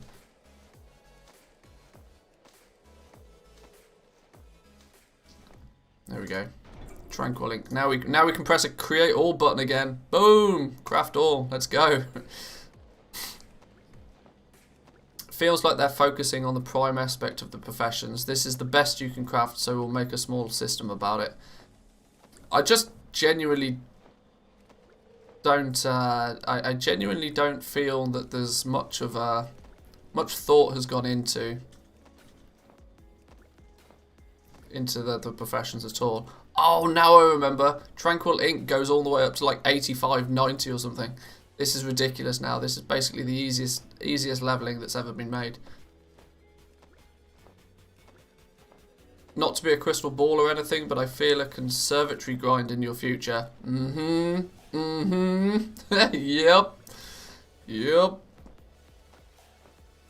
For anybody that's watched Storage Wars. Yep. 72, 73. I seem to remember this stays green until like some ridiculously high number. Good example of this is Inscription in BFA from the start, with the common ink being useless, nothing to craft. I made bank off those common inks, you know. In fairness, it was time consuming, but I just did it on my bank character. I gave my bank character Inscription and I just crafted tomes all day. Just milled, turned the pigments, the ultramarine pigment into the inks, which took forever. But then I crafted a whole bunch of the tomes of the mind and was selling these constantly throughout the entire expansion for virtually 10,000% profit. They cost nothing to make because nobody wanted to spend the time to do it. I just did it AFK on my bank character while I was playing on my main account. It felt a bit cheaty, but hey, it worked. Are they still using the stupid rank system with professions? Nope, no ranks, no nothing. As much as people consider it a stupid rank system, I'm starting to actually think that it would be a good thing if they did bring it back into Shadowlands. Because any barrier to entry is good for the overall state of the game. If we think back to Warlords of Draenor, one of the big problems Warlords of Draenor had is that everybody had access to everything through their garrison. All of the professions were available to them, at least in some regard. They could create a hut for inscription, whether they were a scribe or not. You could make a hut for blacksmithing, whether you were a blacksmith or not. And people were just able to sit in their garrison, be entirely self-sufficient, and the garrisons, because of that, just created huge amounts of gold from the items that everybody was able to craft in them. This is why garrisons are still somewhat profitable to this very day. Everybody could do everything by themselves. They could run around their mine. They had ore, they had herbs, they had literally everything they ever wanted themselves, and it completely destroyed the professions and crafting. It was just an absolute shit show. And simply because the missions were just printing gold for people, nobody actually needed gold for anything. Everybody crafted their own stuff. WoD was a disaster. I'm not saying Shadowlands is going in the same fashion, but it's more alt-friendly by tenfold than what any other expansion has been. You don't need to be any higher than level 50 to get the best out of most of the professions.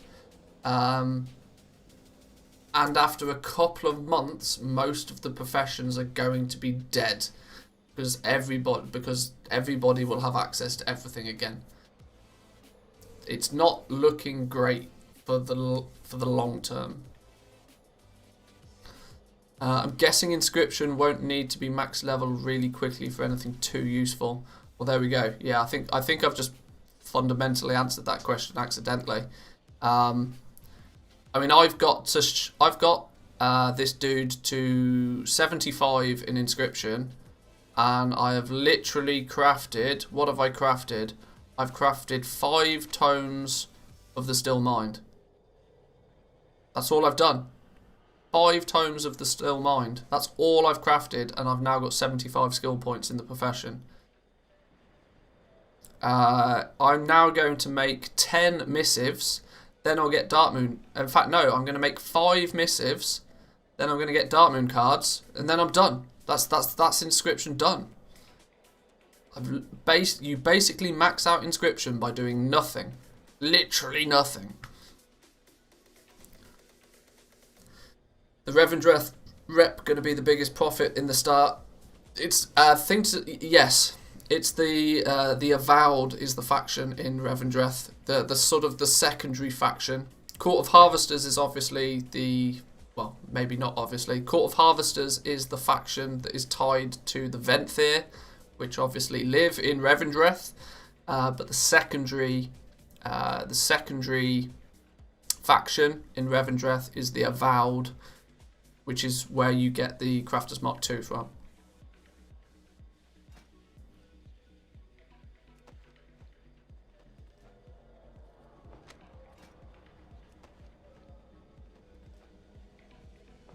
So we'll make 1 of each of these missives, and then 1 more for good luck.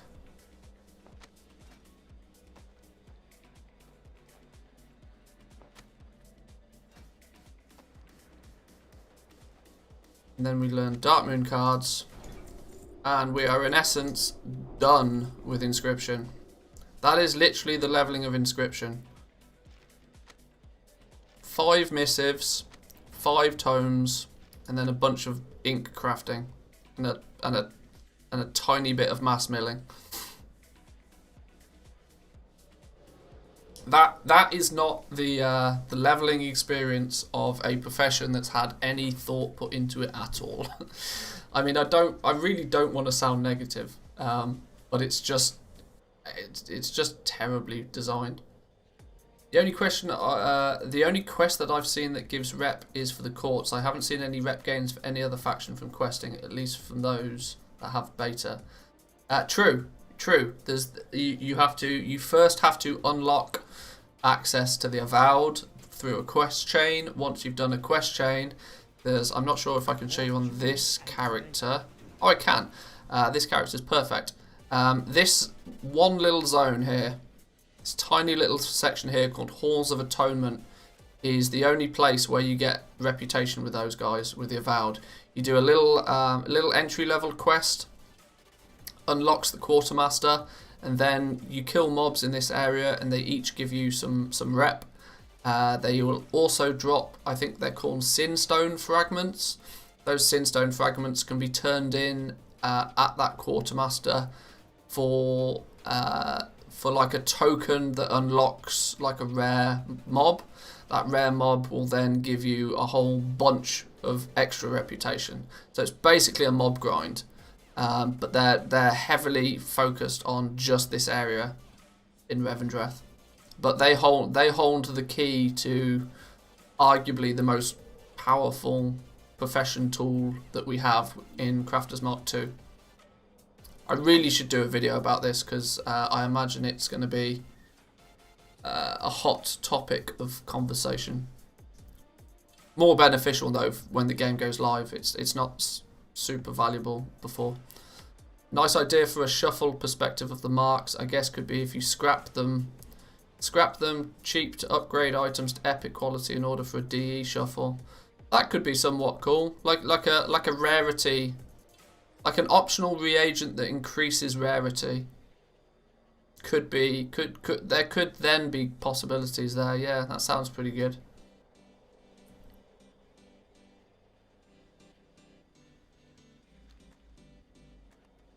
Now I suppose with all of these spare materials that I've acquired, we probably should just look at crafting some Dark Moon cards or something, because it's fun. We could create 20 Dark Moon cards straight off the bat. Maybe a few more. Ironically, I've got enough Tranquil ink to make over 70 Dark Moon cards. I just don't have the other base inks. But I need some more aerated water.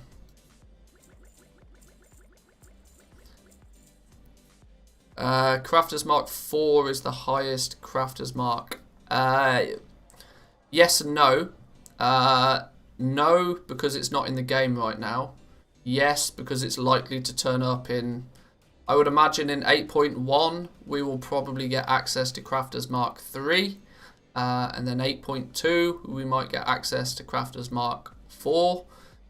This is going to be Blizzard's way to keep some sort of relevance in the professions. Instead of what they've had to do previously, which is craft a whole new set of gear. Obviously we went from like sorceress gear to honorable gear to uncanny gear in BFA or something like that. Instead of doing that this time, they're just going to introduce a single new crafter's mark that increases the item level of the stuff you've already been able to craft. So there's unlikely to be much new gear. It's a real... It just stinks of laziness. It absolutely screams laziness. That they're not willing to like put any additional effort into the professions in any way, shape or form. They just want to create one item. They give people the ability to unlock and use an item that will just boost everything that they've already got. It's really boring, if I'm honest. It's super boring. They probably got the idea because they probably came up with the Relics of the Past first as an idea and thought that, well, hey, why don't we look at using this for the Shadowlands professions as well?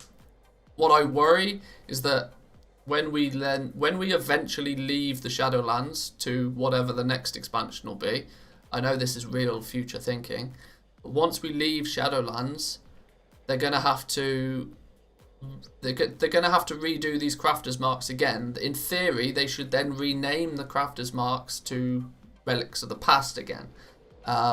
It's another example of the fact that they've created a system that they're only then going to have to change in the future. Like, why don't you just create a nice, solid system? If you're going to change everything once, change it in a fashion that is future-proofed as well. It's really odd the way that Blizzard do things at the moment. I think it's an elegant solution to bloating with new gear. It's somewhat elegant in that regard, but I still don't. I still think it's very lazy. It basically means that they're able to. I mean, professions are potentially done for the entirety of Shadowlands now.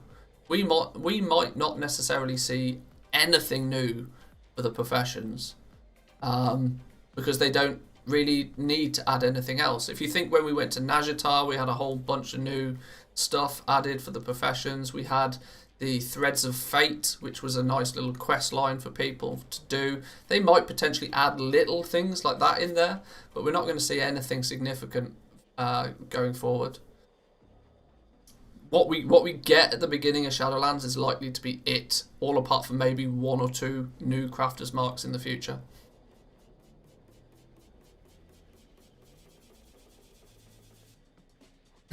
Maybe it's a sign that they will not introduce new profession materials like new cloth in a future patch. Well, that's equally the case.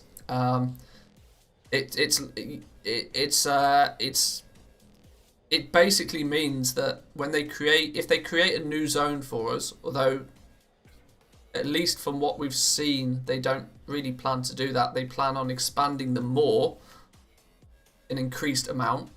I don't know. I really don't. I can't visualize what Blizzard's future plan is for Shadowlands.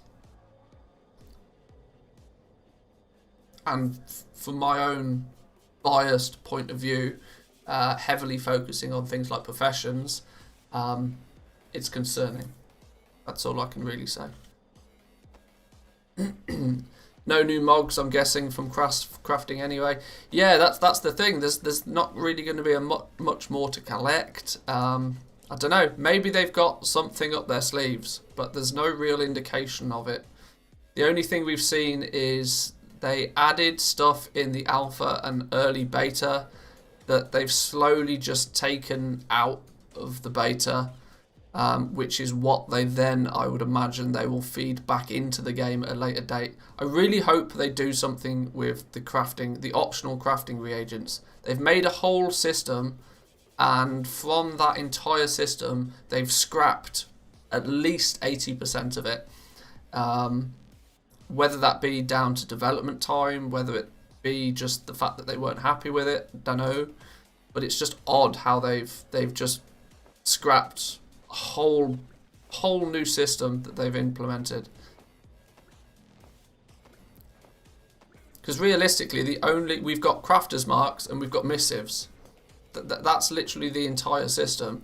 Whereas before, you can see on this vendor, and we briefly spoke about this yesterday, but there's a whole bunch of optional reagents that they've created. They've thought about it, but they've just sucked them all out of the game. It's odd. Do people really use mogs from green/blue crafted gear? If it looks good. I mean, that is arguably the entire reason that past expansion crafting is valuable still. Some of the old classic crafted gear is very highly sought after for the purpose of transmog.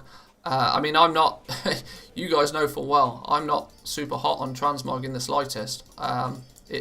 Transmog to me is a way to make gold. It's not a way to change how my characters look. I don't care how my characters look.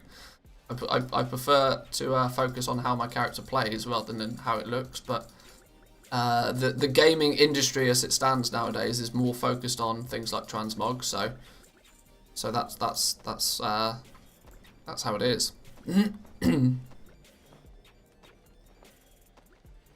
Transmog is equally another one of those systems. I think Blizzard actually regrets implementing it. You could tell over the last expansion or two, Blizzard regrets. They regret giving people flying. They regret giving people transmog. I bet their art team was absolutely furious when transmog became a thing, because it basically meant that all of their hard work creating the artwork for the new raids gear, which people always like wanted the full set of, they wanted to wear the full raid. It was a bit of a status symbol if you had the entire raid gear. And you could stand in Stormwind or Orgrimmar and just look like a boss. Whereas now, people just instantly get a new piece of gear and mog it to whatever they want it to look like. And now everybody just looks completely random, and nobody really cares what people look like. It's weird.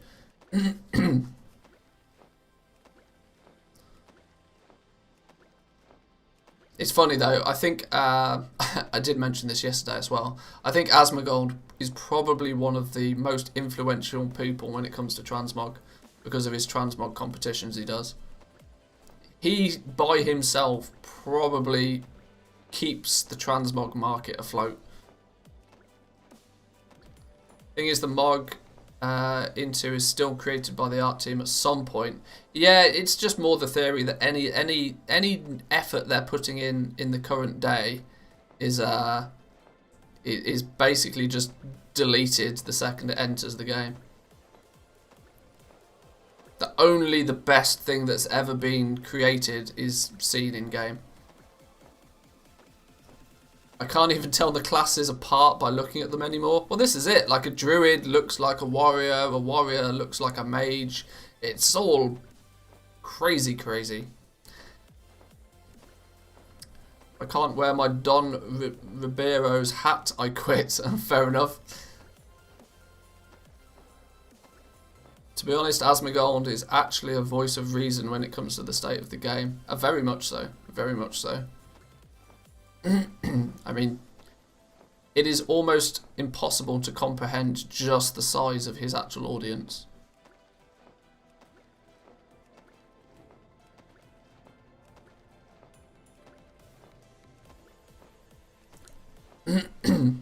Don't care about cosmetics, so I don't know anything about it. Got some free fairy wings with a 6-month sub, and running it into slapping everybody with an island fish. I don't want anything else. Oh yeah, fair enough. In Classic, you don't need Raider IO when you can tell how good they are just by looking at them. Well, that's it. That's it. If they're rocking like full end game raiding gear, then you don't need some secondary add-on to tell you if they're any good at the game or not. You know they're reasonable. They're at least reasonable enough to blag themselves into a raiding guild that actually does the content. Asmongold is a voice of reason, but same can't be said for a good portion of his audience. Well, I mean, the trolls will always cling to whoever's the biggest. That's just the internet in general.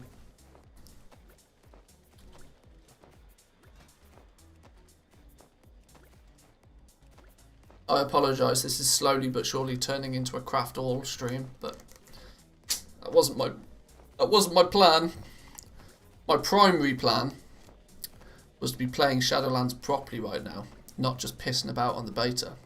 Goddamn Blizzard and your delays. Had my launch party planned, I had my party hat on, I got the blowy whistle things on the go, party poppers ready. And they fucking delayed it, didn't they? Oh well.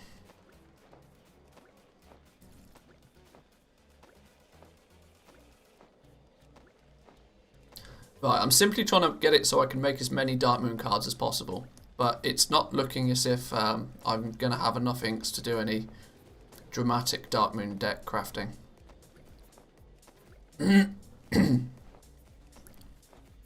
And I've literally only been streaming for 2 hours. My voice is going already. This is not good. This is not good. What are we missing? What are we missing? We've got considerably less Umbral inks. Let's focus on those then for a while.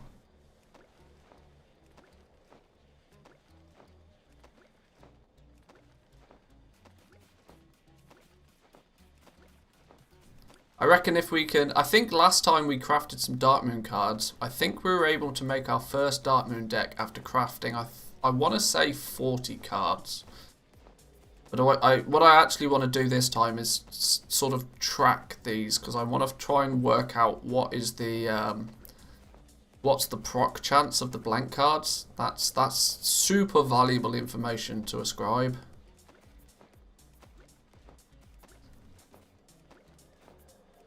Because every time you proc a blank card, you basically save yourself the cost of 14 inks, which is not going to be an insignificant amount of gold. Yes, we've discussed that the Tranquil ink itself is going to be batshit crazy expensive, but 14 of the other inks are equally going to be quite valuable as well.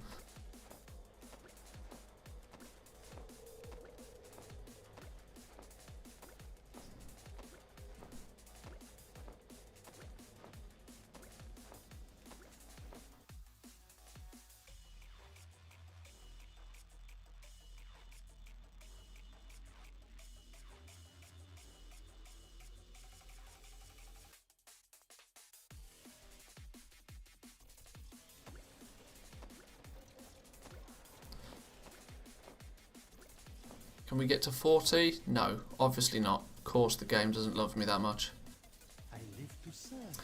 When do you think they'll upgrade heirloom gear to 60? That's an interesting one.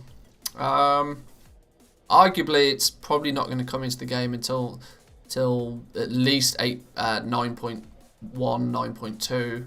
If they do at all, my theory with heirlooms is that they're trying their best to actually phase them out of the game. Rather than make them more valuable. I think if Blizzard had their way, they would have removed the heirlooms completely. But to prevent a backlash, they kept them in the game, but just gave them some set bonuses instead. Whereas I think by the time we get to the next expansion, it is quite likely, I think, that they'll remove them completely. So they may not ever upgrade them to 60.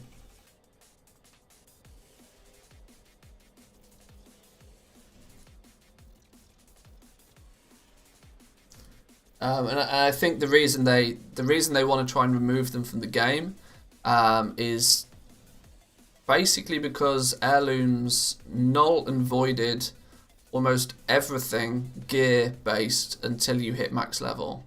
As so many of your item slots now can be filled with an heirloom, it basically just voided any of the gear that was possible. They want the fact that they went so far as to make this Relic of the Past system to try and make professions and the gear that you obtain whilst leveling mean something.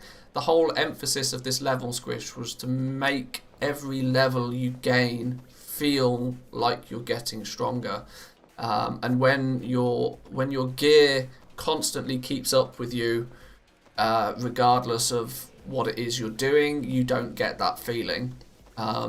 You want to be in the situation, or at least Blizzard think that you should be in the situation from time to time, that if you've gone 5 levels without upgrading an item, you are going to want to actively seek out a way to upgrade that one specific item.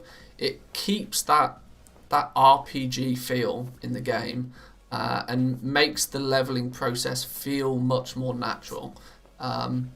Very much like the classic experience of that every level mattered. It took you every time you got an upgrade for a piece of gear, even whilst leveling, it felt cool, it felt interesting, it felt important. Heirlooms just dilute that in the entire system completely. My theory, at least, is that they would like to get heirlooms out of the game, but they couldn't do it in one go. Because of the amount of people that have heirlooms and have invested so much time and gold into them, that they kind of squish them to be sort of useful for anybody that still has them, but long term they're not going to be super attractive for any new characters to the game to go out and purchase, meaning that probably in the expansion we get after Shadowlands they might just completely remove them or just squish them even less. If they never upgrade them to 60, that will basically be the sort of the artificial death of heirlooms, because you'll get up to 50, then your heirlooms will stop working, and then we'll potentially end up going from 50 to 60 and then maybe to 70 without heirlooms at all. It will reduce their value even further. Thought they might keep it there since there isn't much gear from questing from what I hear in Shadowlands. Well, there's definitely enough so that if you... I mean, there is enough. You by the time you get... If you quest from 50 all the way to 60, you will look at replacing every single item of gear 2, maybe even 3 times by the time you get to 60. Maybe. Lord Ruin, welcome. Good morning to you. Morning, I'll be your friend. Yeah, my sad Shadowlands launch party. Nobody turned up. Blizzard didn't even release the game. Boo. Heirloom's purpose, speed leveling for those who just wanted to rush to high level and have alts and had done it all before, is much less relevant since the rework of leveling now, so I agree with your theory. Yeah. That's it. They want to try and make the leveling feel like an RPG again, which is good. I absolutely clap it up for Blizzard for trying to make the RPG MMO feel like an RPG MMO, you know. They should just squish down to 50 for every pre-patch. That's an interesting take.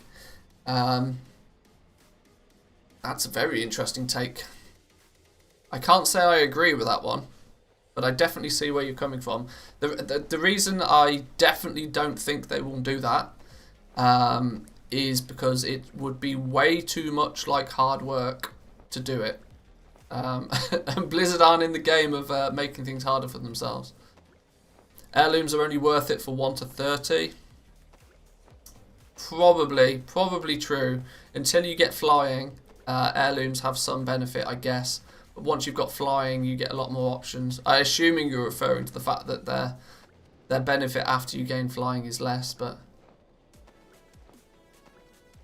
they said that's what they're going to do. They plan to squish it down to 50 every expansion. Odd.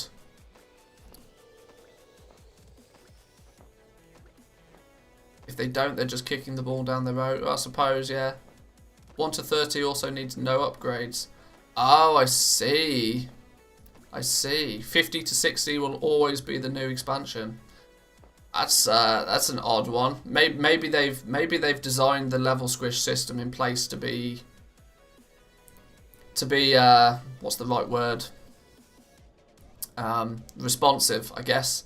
That they can repeat the squish without it breaking everything again. Maybe.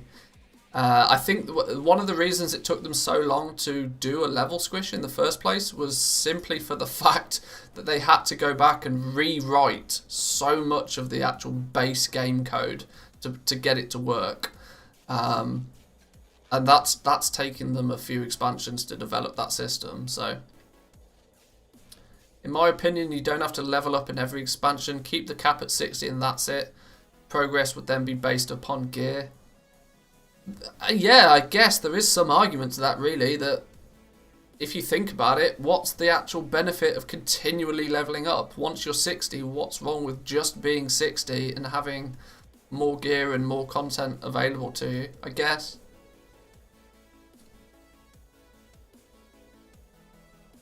Never really thought about it like that, but I do think I agree. There's not super... I guess it comes back to the RPG element of that. I don't know, a new expansion. It feels cool to get a new level and get new skills with that new level. Maybe, not sure.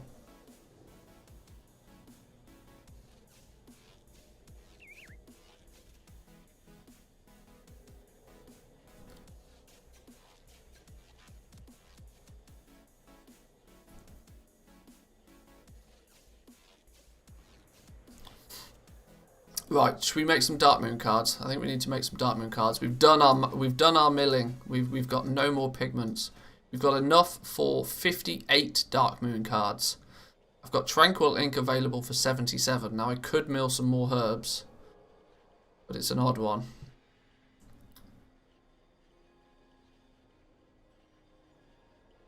Could I get some more Umbral inks?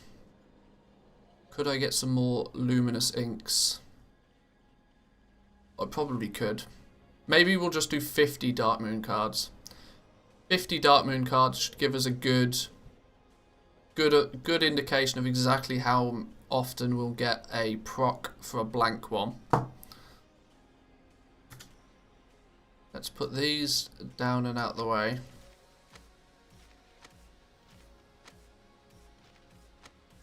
Let's do 50. Go. 50 Dark Moon cards. Fire. 8 of Veracity. 4 of something else. 7 of something else. Let's try and get these in order. We got a blank card. Ace of Repose. They're coming out faster than I can deal with them. Blank cards. We'll put the blanks over here. 6 of some in. Oh my god, they're crafting too quick. I can't get them in the right places.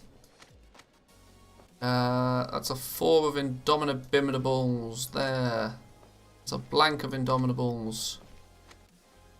8 of Repose. Ace of Veracity. The Veracity decks have still got the wrong symbols on them, look. Maybe we should report that's a bug. Maybe Blizzard doesn't know. I'm sure they know. 3 of some in. 8 of something else. Ah, they're too quick. Blank Putrescence. 6 of some in there. 6 of some in here.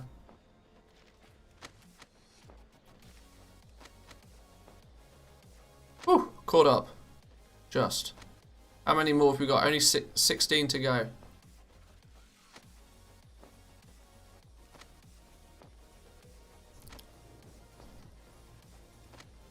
Someone was asking for data on milling rates in the Discord yesterday. Didn't share your sheets. I'm not sure if you want to keep it as a viewer only thing for now.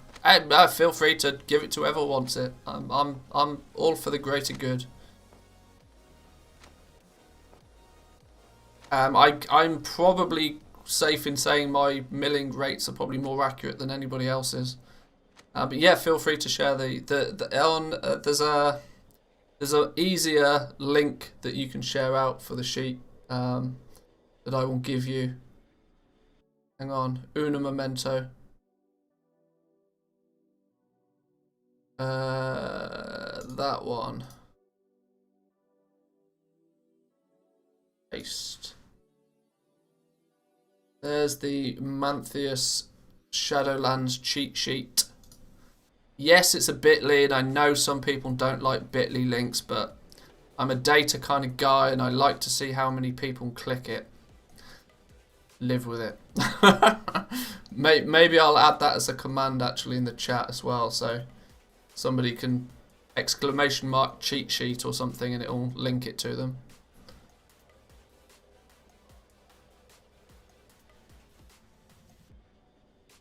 Right, so that was 50 cards, I think. We got a few more at the end there that I wasn't paying attention to. Did we complete a deck anywhere? I don't think we completed a deck.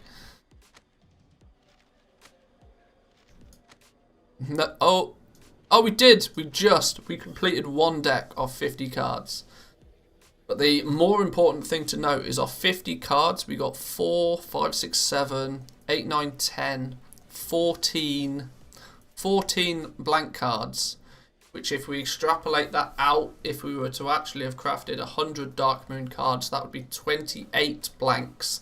So it's virtually, give or take, 30% chance to craft a blank card. That is the figure I came up with earlier on, or in the past when I did some Dark Moon card crafting as well, which is good to know. So it's about a 30% chance. I need to write that down. I'll just roughly 30% blank card chance. What do the blank cards do? The blank cards allow you to, basically means you can make another Dark Moon card but at a cheaper rate. The default cost is 7 of each of the Luminous and Umbral inks and then 1 Tranquil ink. But if you get a blank card, you use that blank card along with just a Tranquil ink to then create a card specific to that deck. So it gives you the ability to just, it's basically a second card at a cheaper rate.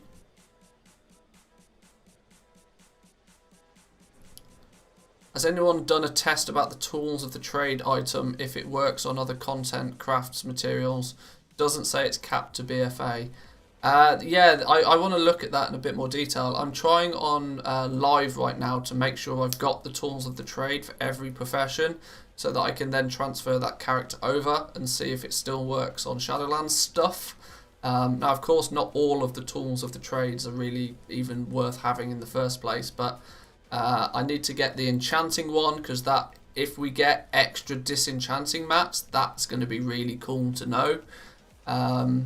Obviously, the tailoring one is kind of interesting. Whether that's going to work, I'm not sure yet. I need to transfer some characters over and do some testing. I've not personally done it, but I'm sure somebody will do before the game comes out. I'm not actually going to craft the deck simply because I want to keep these, and I'm not going to craft the blank ones either. I want to try and get, I mean, I've probably got, what do I need for another 50 cards? I need 350 of each ink and a few more Tranquil inks. I can probably get those.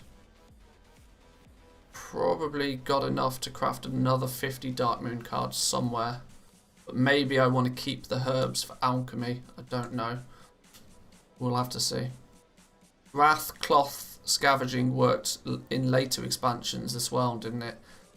It's been that the Cloth Scavenging bonus, there's been like a new variant of it each and every expansion. Although,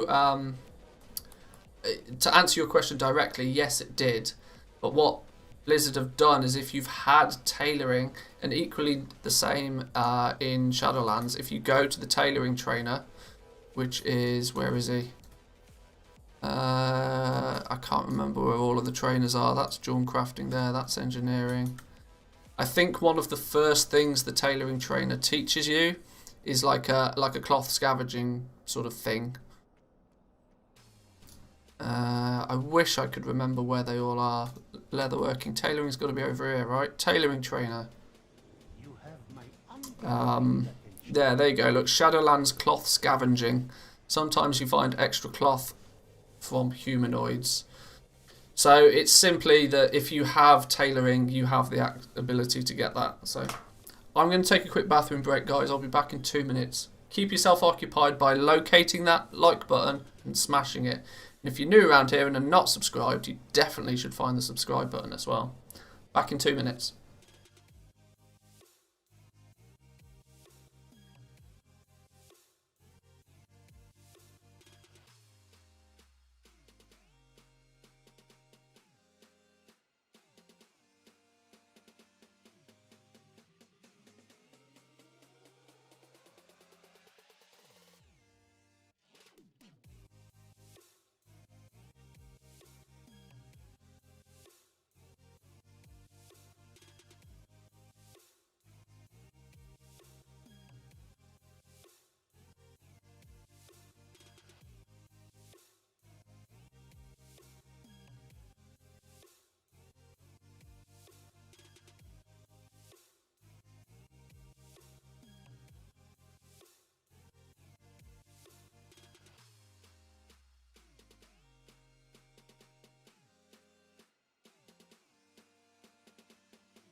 I'll remember to unmute my microphone this time because, you know, professional streamer and all that.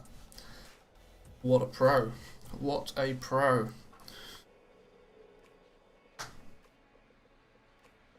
Right, okay, so we've smashed out Dark Moon cards in as much detail as I think I need to for the purposes of the video. Is there anything else I need to know to do a deep dive on Inscription? Materials we've looked at, the herbs, the pigments, the inks. The leveling of Inscription is pretty straightforward.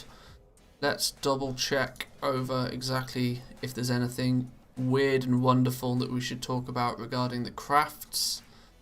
It'd be interesting to know if the tomes are gonna... These ones specifically say that they require item level 51 to be used, which kind of makes me think that Blizzard are going to make the old tomes cap out at 50.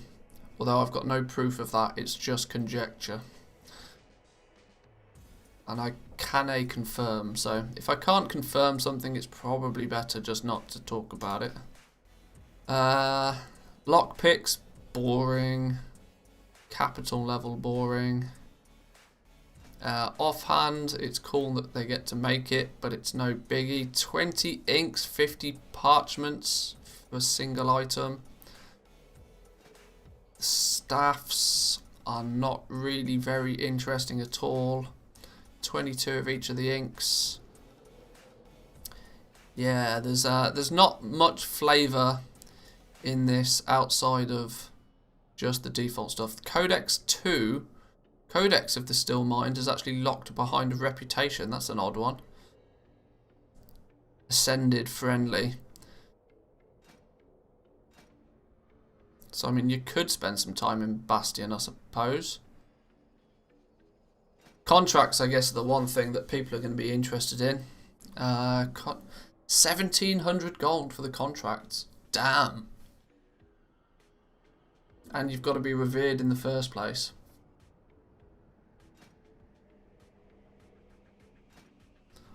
That's an odd one. That's an odd one. Vantus Rune, that's something I should talk about. Yes, it's still a thing. And it's even more expensive than a Dark Moon card just for your Vantus Rune. Holy damn. I didn't keep up with Vantus Runes too much in BFA. Were they always expensive?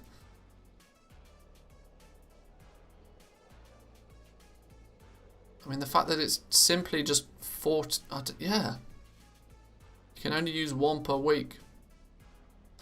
I guess raiders are going to use these regardless.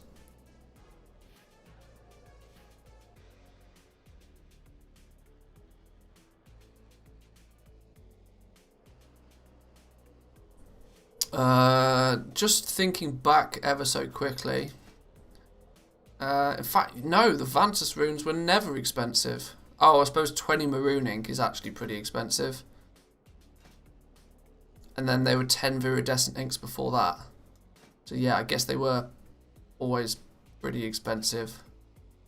But they also had the ranks to them as well, which they don't this time.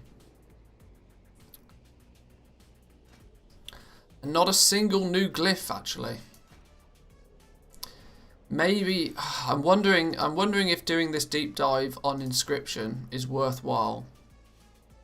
Oh, I understand that it's worthwhile long term, but I really think the fact that we've not seen a single new glyph makes me feel as if inscription is not finished. Most of it seems pretty balanced. Most of it seems finished. The milling rates seem to be like underlined, full stops. They seem to be what they need to be. The milling rates seem to balance out nicely with the requirements for a few things. Missives I still feel is too expensive, but that just needs the Tranquil Ink taking away from them, and then that's fixed. But the fact that there's not a single new glyph still worries me that inscription's still not finished. That's my theory. Vantus runes are always required. Every guild will use one per week, no matter what the cost. Vantus runes been around 400 to 1200 gold this tier. Oh, well, if that's the case, then it's going to be about the same. Then there's no real difference there. Then. Obviously, war scrolls are no longer a thing, which is a shame.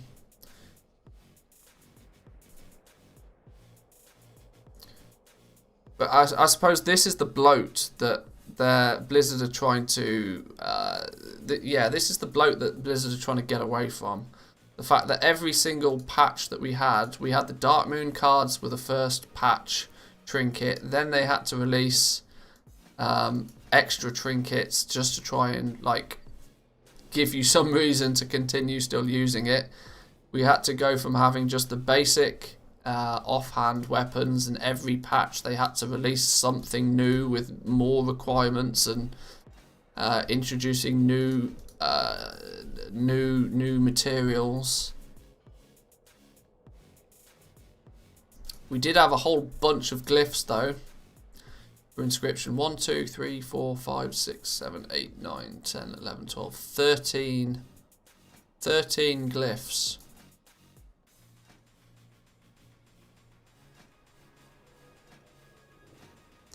And we've not seen a single one in Shadowlands.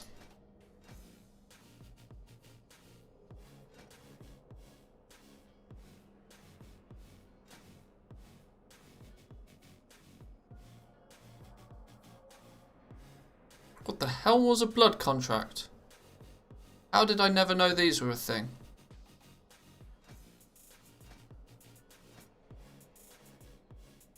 Summons an avatar of Oblivion to fight by your side whilst outdoors for 4 hours. Were those always so ridiculously expensive that nobody used them? That seems to make sense. 5 viridescent inks each they can jog on. That's probably why I ignored those. And then the tools of the trade. Aside from the blood of the dead around you, restoring your own health in the process. Ah, yeah. Allows for the creation of blood contracts. Ah, of course. Now I remember. Now I remember. It was all part of the tools of the trade, wasn't it? That's why I never did them. Because I never bothered getting the tools of the trade because it was kind of pointless. On the character that I was playing, of course. Okay. Right, well I think I have everything that I need to do my inscription deep dive. I think there's plenty to talk about, and I think I can answer at least most of the questions people would have on inscription. Good, I'm happy with that. We can put that to bed now. Can we get on the other server? Is it going to let me on now, or is it still going to be stupid?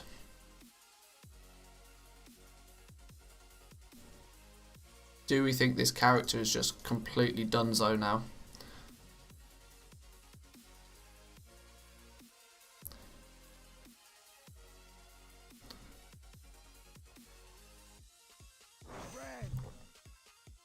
Nope, every time I log into that character I get insta-DC'd. Oh well. Oh well.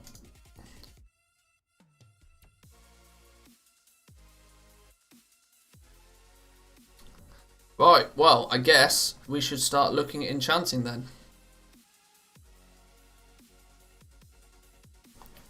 We're good to go on inscription. I can record that later. Let's look at enchanting. Now, enchanting is likely going to mean that I need to sort of play around with a few things. We're going to need to maybe level up our tailoring first. Let's just take a quick look and see how we stand with materials.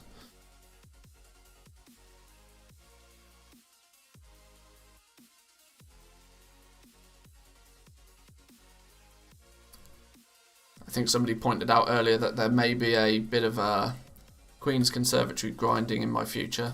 I think it was Woo. My life would have been made so much simpler if Blizzard just put a material vendor on the beta. Like they put a vendor for everything else. Like you sons of bitches. So enchanting materials. We've got loads of sacred shards, loads of soul dusts, loads of eternal crystals. Materials for days. Easy game. Nice. Well, on that basis then, especially since we can switch stuff all about. Is stuff on the auction house still stupidly expensive? I'd imagine so.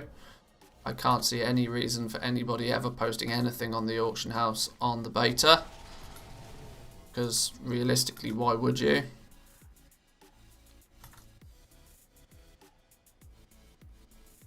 Let's send these enchanting materials to a dude who is an enchanter. I think it's this dude. I think he's my enchanter. Let's get enchanting leveled up quickly. Then we can go to town on doing some disenchanting. No, this guy is an alchemist. Oh goddamn, I'm playing this guessing game of who's got the profession again.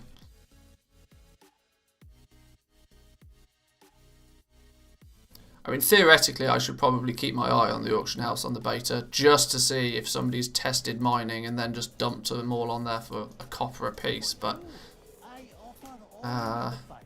Enchanting. This is the dude. Right.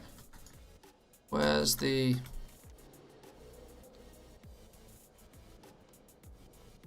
Let's get him to the mailbox.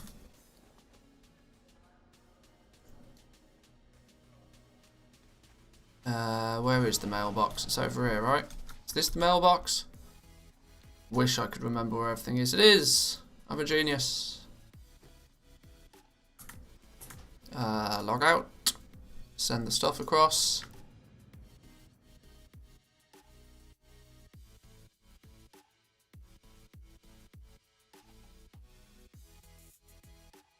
Even though I play my games installed on an SSD, it still feels slow to load. And I've not even got any add-ons on, that's the annoying thing.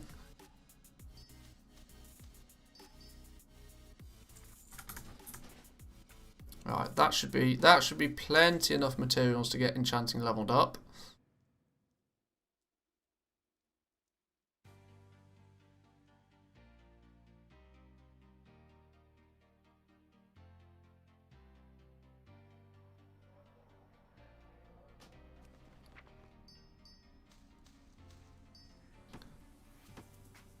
There we go.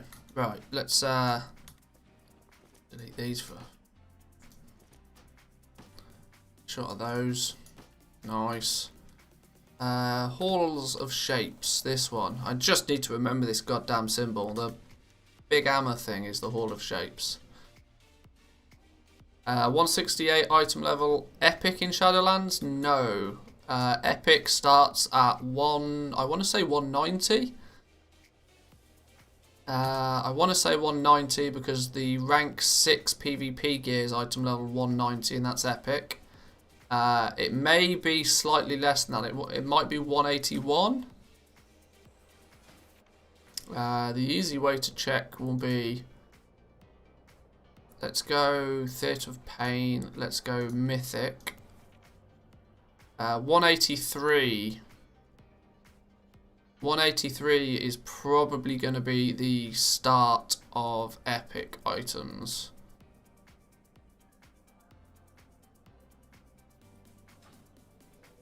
I'd a guess. Herbalism, alchemy, inscription, ink trader dude. Of all the people that should know exactly where these vendors are off the top of their head, should be me, and I genuinely can't. Because the whole zone looks identical. Where are we? Where are we? Hang on. No, that's tailoring again. Holy, where is it? That's fishing. That's cooking. Enchanting. Right over here. Here we go. Right, let's quickly get this smashed out. Let's not muck about with enchanting this time. Let's just get it on. We're going to need to put that on the bars somewhere.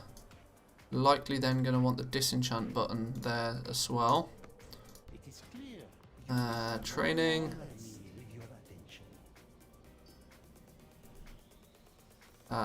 Right, so we're going to need our ruined copper rod again, aren't we? Jesus, all of this business, I forgot about this. We've got a copper rod, our strange dust, our lesser magic essence. That should allow us to make our ruined copper rod. There we go. We're going to need enchanting vellums for days. Although actually, you don't really make many enchants if I remember this rightly. There's a whole period of like it's like 30 levels or something ridiculous where you don't actually craft anything. Like 70 to 100 I think it was, where you just don't craft anything. It's odd. Right. Let's get this done nice and quickly then.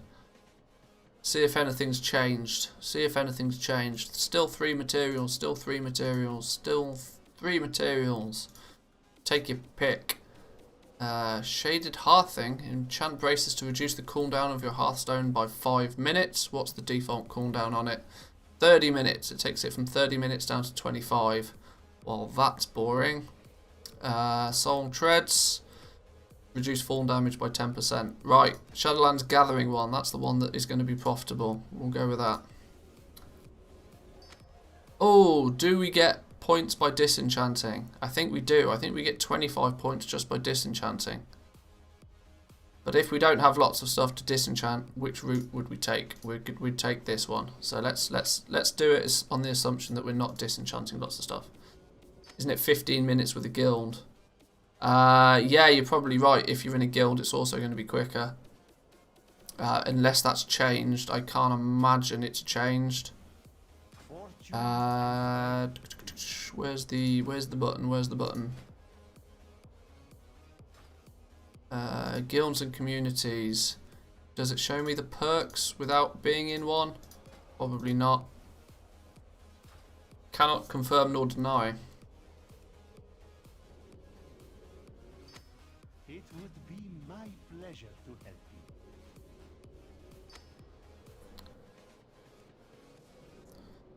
Not having the ability to press like enchant all is always a frustration for me with enchanting. But I have one of those love-hate relationships with enchanting. It's crazy good if you really get deep into it. But in past expansions, it's always frustrated me for some reason. I've never known why. Now what are we going to look at? We're going to look at probably Strength of Soul. Gloves by... enchant gloves by 10. Braces by 10. All boots by 10. All much of a muchness. They still only cost 3 dust each, so let's just keep going. Can't you just write a macro for enchanting vellums? That's what I did. Yes, of course. You can do smart stuff like that. But for the if it's your character on live, then yes, I'd recommend doing something like that. But for the beta, the fact that I level it a bunch of times and I do it on different characters, I don't bother doing stuff like that.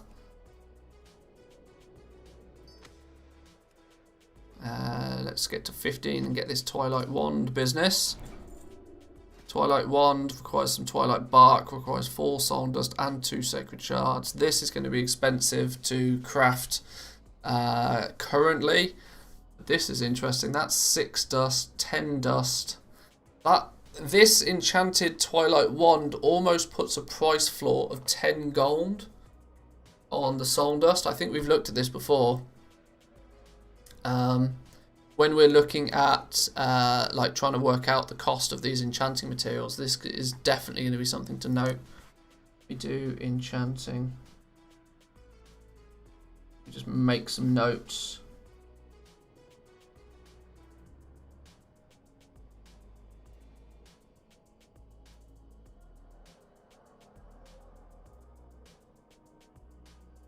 Materials. How do we get materials? Disenchant. And scale up and down.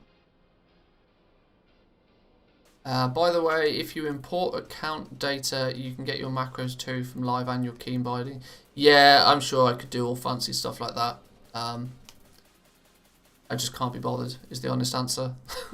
I should import my account data, but I just haven't.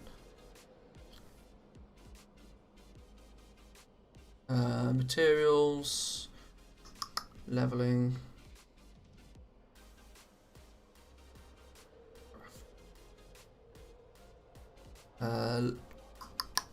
Need to talk about Twilight. What is it called? Enchanted Twilight Wand.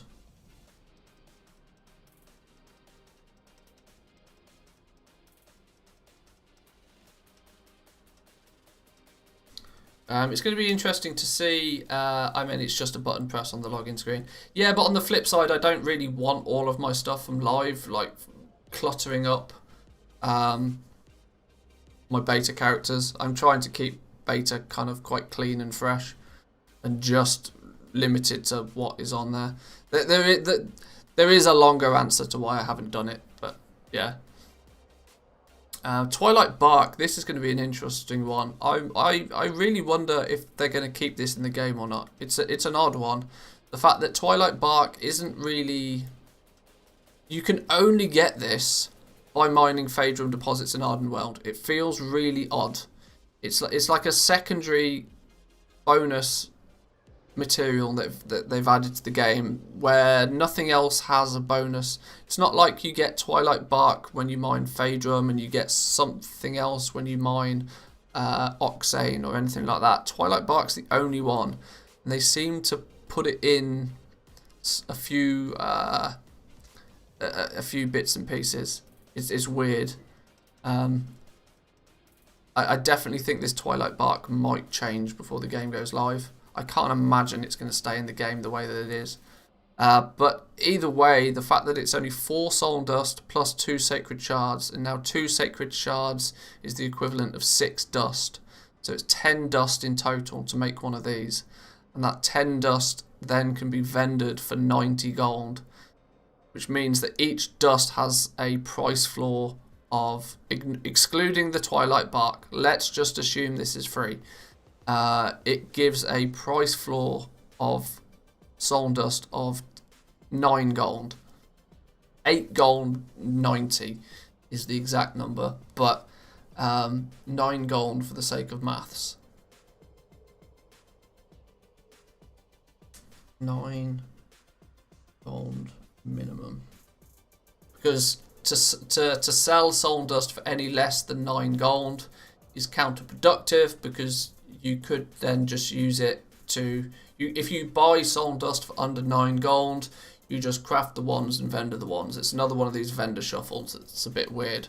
What I need to look at is seeing if we can get the Soul Dust at a different... find a different... like the tailoring one, for example. The tailoring cloaks only requires 4 pieces of shrouded cloth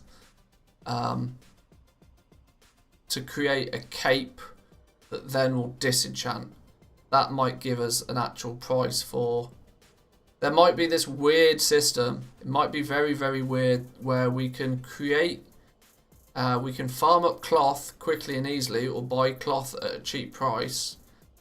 Craft capes to disenchant. Then take those the soul dust that we get from disenchanting the capes. Create wands. And then vendor the wands for 9 gold a piece. There's the possibility of a bit of a shuffle appearing here that has me intrigued to how... There's going to be a balance there, because we've already worked out that each shrouded cloth has a value of about 8 gold.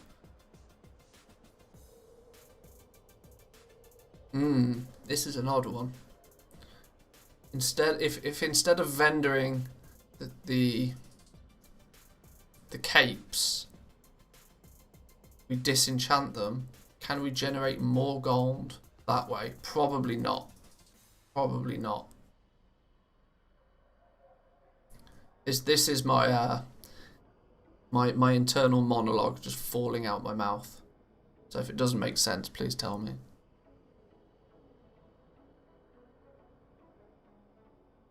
But okay, that's still an interesting one.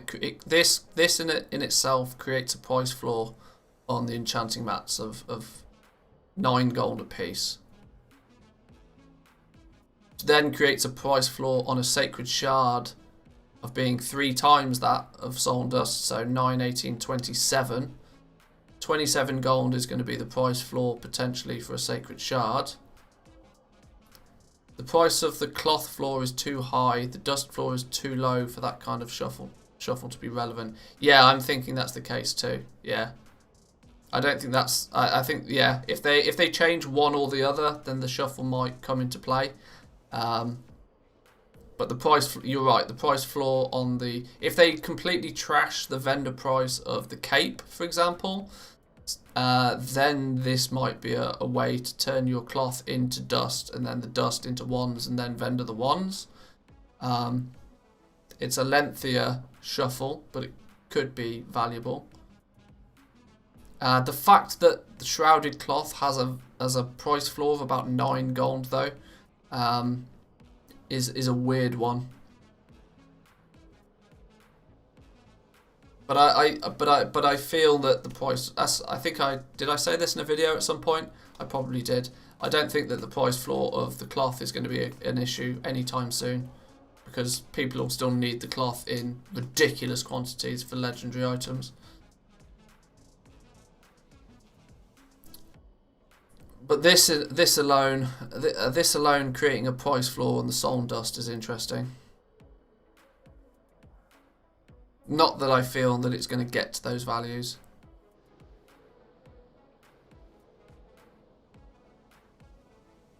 But it's still there. Okay. Okay. I'm content now. Let's continue quickly banging these out. 3 dust, 3 dust, 3 dust. Create some more then. I'm intrigued if they've changed the leveling process of enchanting.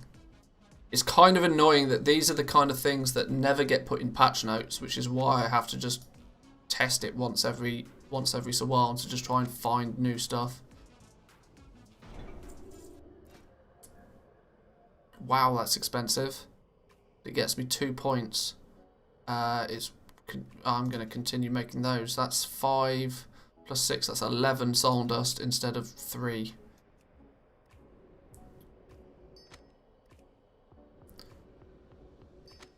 Now in previous expansions there was this sort of crowd wisdom where you'd want your main character to be an enchanter because of DEing purples. Do you feel this will no longer be true with the fact that you can go up and down with the materials? Yeah, the homogenization of materials for enchanting is, well, it's not as bad as people think, because you do actually need to, you can level up your materials. You can turn soul dust into a sacred shard, and you can turn sacred shards into crystals straight away, just by virtue of having the materials. The difficulty is trying to go the other way. To turn eternal crystals into sacred shards, you have to have skilled up your enchanting pretty high, like 70 I think it is. To turn sacred shards down into dust again, you also then need to, there's a rep grind involved with it. I can't remember what it is.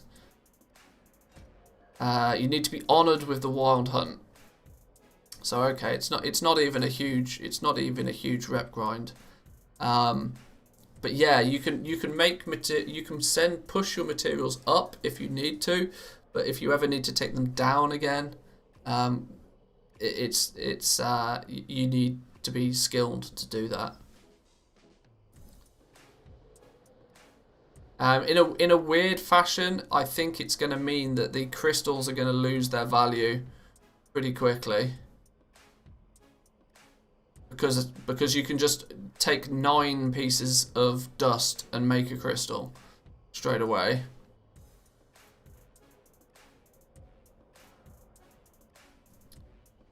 Only benefit with enchanting and gold making is there's no rep reward for the enchants. So now you can keep it on an alt and still be able to craft. Only need rep to make the dust into shards. It's interesting how you refer to that as a benefit. I see that as a disadvantage for gold making, because it means that everybody can have enchanting on their alt, and then nobody needs to actually buy enchants because they can always craft them themselves.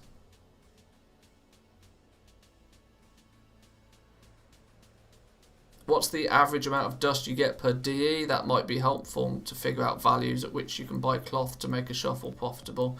Yeah, we're going to look into that in a little bit after I've leveled it. I want to first get it all leveled up again, just to check that nothing has changed from the last time I leveled enchanting. Then we're going to craft a bunch of tailoring gear and do some disenchanting and see if much has changed. Billis Anixia did a really good in-depth disenchanting. He disenchanted like 15,000 items or something ridiculous. But I'm somewhat interested in seeing if that data is still sort of still up to date, because we get changes all the time on the beta. But yes, I need to get this done and dusted quickly.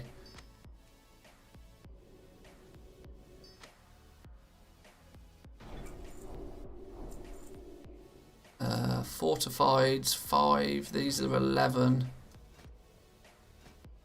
Oh, interestingly, the fortified speed is the cheaper one. Uses 2 less dust. It's only 9. 6. Oh no, 10 dust. Guaranteed. 10 dust guaranteed. There's no yellow ones, so we're going with 10 dust guaranteed. 11 dust, 2 points. Oh, 11 dust, 2 points. That's what we're going with.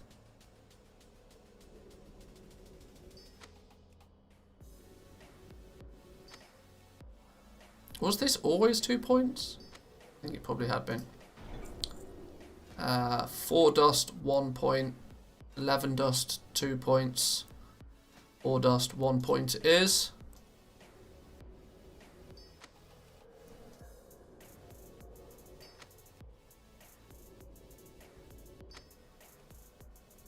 Enchants also feel really cheap. This is another reason why I'm slightly concerned that the professions are heavily underdeveloped on the beta right now. The fact that I just think the materials are way, especially by the time you get to like the weapon enchants and stuff, enchants are going to be basically free. Even with the price floor of 9 gold a piece. What's that? 9, 18, 27, 36 gold for an enchant crafting cost means they'll sell for 50 gold.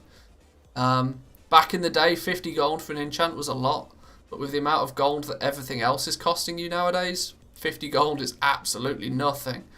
Considering it could cost you between 500 to 1,000 gold just to add a missive to a crafted piece of gear, 50 gold for your enchant is literally nothing. I don't get out of bed for 50 gold for an enchant, you know. It's just not worth people's time anymore. You can farm raw gold faster than you'd make gold with enchants at these sort of costs.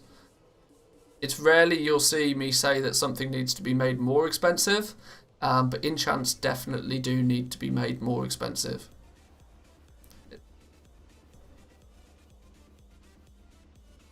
But that, I suppose that is assuming that the materials are widely available. But if it requires only 4 pieces of cloth to make a cape, and that cape disenchants and gives you a dust, I don't know. We'll have to do some balancing. We'll have to find out. I genuinely feel that enchanting is too cheap, though. Is my first gut feeling. 3, 4, 5 for a guaranteed. Well, we'll continue on this.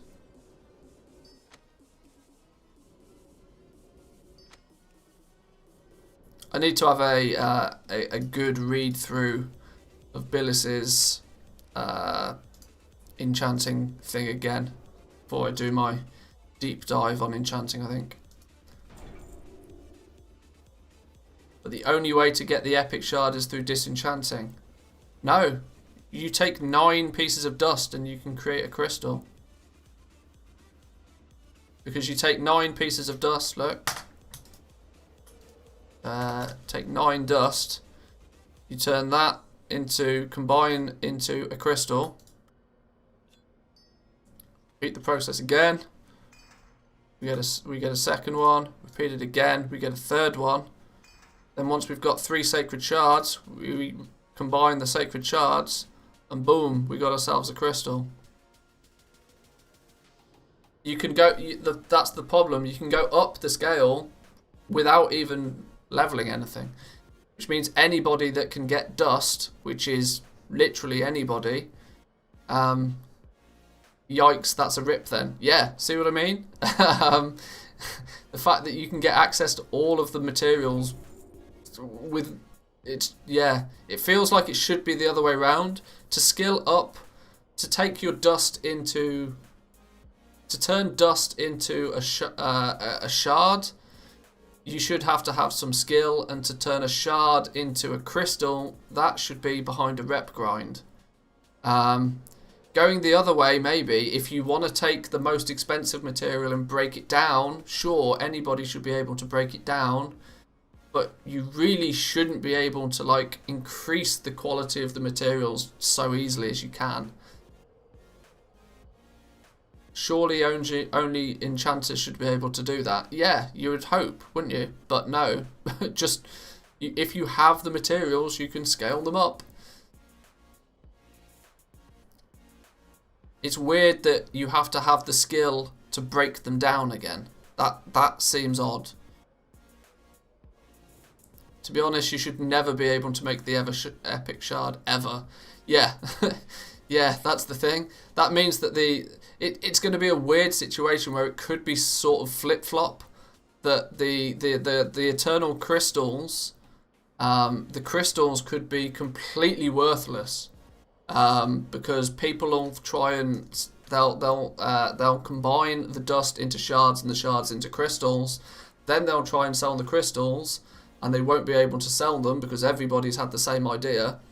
And on top of that, when everybody disenchants any epic gear they get the crystals, and they can't, unless they're an enchanter, they can't break those materials down. It almost makes the dust the most valuable material. It feels backwards. It feels completely backwards.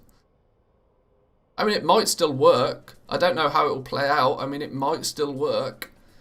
But it, like I said, it feels backwards. At least we won't end up with useless, worthless, rare crafting materials, while the common ones are the most valuable. But that is exactly the situation we'll end up in. That the soul dust will become the most valuable one because it will be most flexible.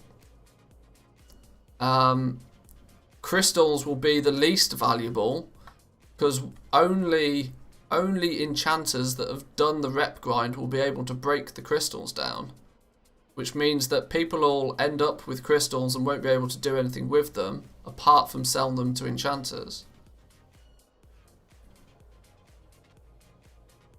It's almost like the system is backwards. Shuffles won't be about the shards anymore. It'll be all about producing dust for under 9 gold each. Yeah, that's basically what it'll come to. How effectively can we make as much dust as possible for as cheap as possible, because there's a price floor on dust of 9 gold. So what's 9 times 9? 81. If we can get a crystal for less than 81 gold somehow, there's a reverse shuffle for engineers there. Now I doubt that we're going to be able to make an epic item for less than 81 gold, but it's weird. And then why even sell the enchants, just vendor it? You see, you're kind of getting it. You're catching my drift, that it all feels backwards and still kind of broken. I think the easy way to fix this is just to flip the, like, you can always take a crystal and break it into shards, and you can always take shards and you can break them into dust, but you have to have the skill in enchanting to go the other way, if at all. I think that's always how it's been in past expansions, and is how it makes sense to me. Because Gloom Dust, you can't skill it up. Where's the... I'm just trying to... Yeah, you had to specifically learn the shatters even. You could only ever take the materials one way. You had to learn the skill to take an umbral shard and shatter it into dust.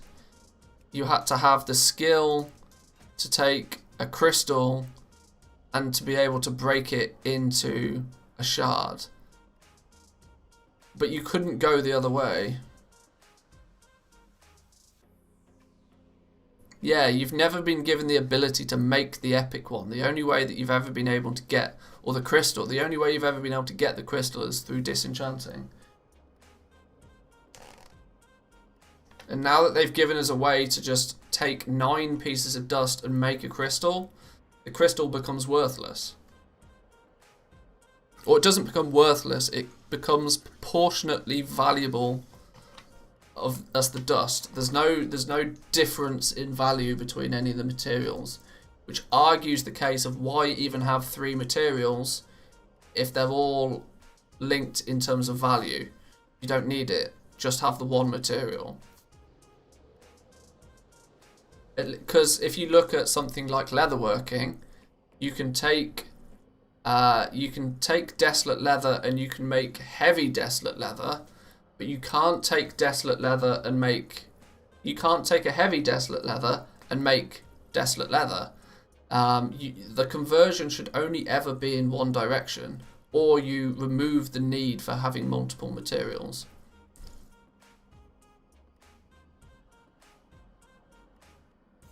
I hadn't realised before how bust this is. I'd never thought about it in this detail, but it is completely broken, isn't it? Because at this point, why have 3 different enchanting materials? Just have one, because they all mean the same. Maybe it's a beta thing to help with crafting. I doubt it, because they don't help with crafting anyway. It's because they don't give you the materials. I mean, it's baked into the tooltips of the items. Look, soul dust. On use, combine 3 soul dust to create a sacred shard. Sacred shard. You have combined 3 sacred shards to make an eternal crystal. And then you have an eternal crystal.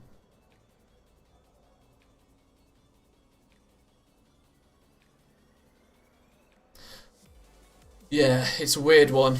It's a weird one. I hadn't really realised just how broken it actually is, but it is properly busted the way that it is right now. It's kind of it's kind of frustrating to me that the more I look at the professions and the deeper I look into how they all link with each other, the more I start to think that professions are going to be literally donezo by the end of the first patch. It's starting to feel more and more like Warlords of Draenor, where everybody has access to everything, which means nobody ever has the need to sell anything or buy material. It just crushes an economy.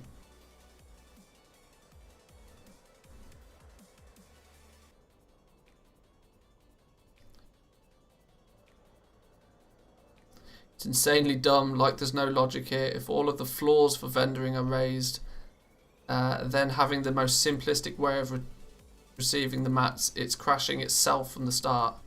It's ironic. Seems very focused on accessibility.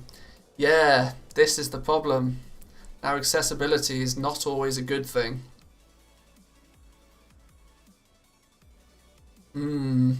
Let's continue leveling it up. I'm interested to see if you think Dark Scythe. If you think this bit is bonkers, wait until we get to enchanting skill 70, and then I'll show you how it's really busted.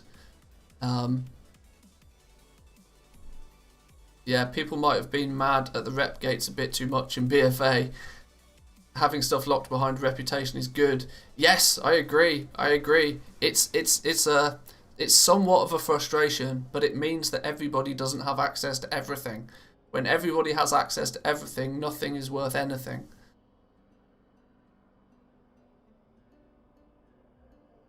Ironic, on Reddit yesterday they said BFA story is Pandaria 2.0, so the next expansion will be Warlords of Draenor 2. Ouch.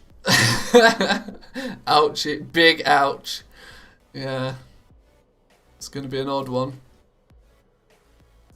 Well, let's continue leveling this up. We need to go. Where do we need to go? 3, 4, 5 dust, 1 guaranteed skill point. That's probably what we want.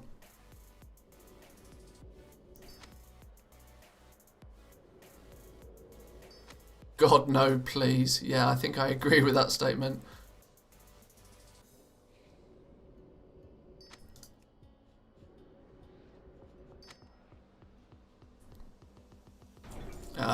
It's really hard to, really difficult to talk about this stuff whilst trying to maintain some sort of positivity about it. I don't want to just make it sound like I'm ranting or that I'm complaining. I understand straight away that the fact that I've even got access to the beta is 10 steps ahead of what most people have access to right now. But my concern is very much there that professions are just bust in Shadowlands in general. The professions seem like a copy and paste of BFA without any additional development time spent on them. And the more I look at enchanting, the more I realise that it's just broken. The issue with rep rewards like BFA is that the only blocker is then rep. It should be focused on resources and multiple use of the same mats to create a limited resource supply that will shift the pricing. Yes. This is why I love jewel crafting, for example, and to a degree inscription, because the simple aspect of taking the raw material, running it through some random generator to then produce a material, namely in this case milling or prospecting, creates this disconnect between the end price of a crafted item and the materials needed to craft it. And that disconnect is where you can basically that's where you get to play with it, and that's where you can create profit. If anybody and their dog can see that you take 3 of these items and you get 1 of this item, everybody knows exactly how much it cost you to craft that item, which means if you try and post it on the auction house for even 1 gold more than what it cost to craft, it's just going to get trashed in price. Having these systems like Expulsum, where you have to take items, craft items, put them through a scrapper. That scrapper has a somewhat, it's not random, but you get a stable outcome from it after you've done it an awful lot.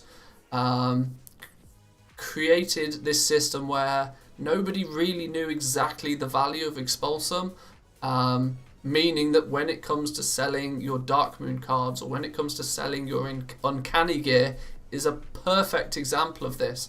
Uncanny Gear is very profitable for most people that craft it right now, for one simple reason, that the people that are buying it don't know how much it costs to craft, or at least it's not super easy for them to see how much it costs to craft. If people that are buying the Uncanny Gear knew that right now on live you can make you can get Expulsum for about 70 gold each, there's no way they would be paying the prices that they are for the gear right now. But it's the fact that that one item, namely Expulsum, creates this disconnect between the two products. And there's nothing like that in Shadowlands. Nothing at all. And it's even worse, the fact that enchanting, for example, all the materials go up, all the materials go down. There's not even like a cost to the conversion. It's completely equal. 3 dust turns into 1 shard, 3 shards turn into 1 crystal, 1 crystal turns into 3 shards, 3 shards turn into 3 dust. Oh, sorry, 1 shard turns into 3 dust. There's no loss by doing any of the conversion. Even if they added that, if say for example it took you 4 dust to make a shard, but you only got 3 dust when you turned a shard into dust, that in itself would be enough to create difference in value between the 2 items. The scrapper's gone in Shadowlands. Well, it's still there for the purpose of Battle for Azeroth content, but there's no scrapping as it stands in Shadowlands.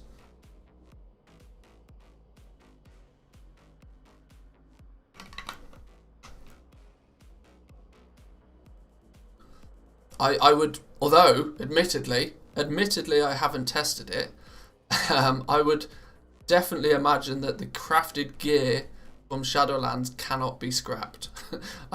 There's probably an issue in the system if you can do it, but yeah, there has to be some consequence to the conversion, or there's no benefit to having 3 different materials. Try it. I think I shouldn't I?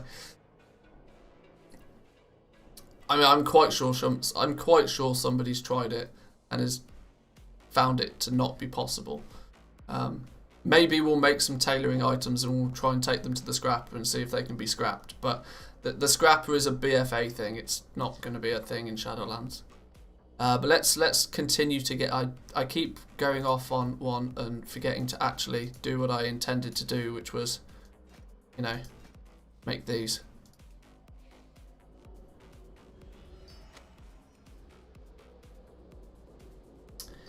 It might be best if all the professions first had to modify the raw materials in some way before creating the finished product, with a pinch of RNG involved. I mean, prospecting does this very well, and you've got to remember that prospecting has been in the game since Burning Crusade.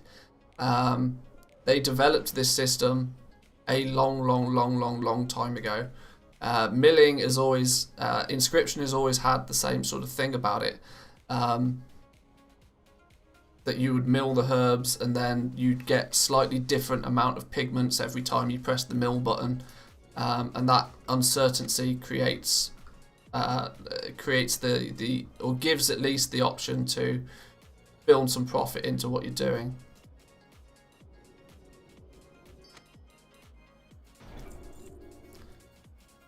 Let's continue on with these then. If you're interested to see just how broken enchanting really is, though, wait until we get to, I think it's skill 70 in enchanting, and then it gets really bonkers. Hang on, let's check what's going on here. Only 4 soul dust to make that one. This is 3, 4, 5. Okay, we're going to do soul vitality instead then.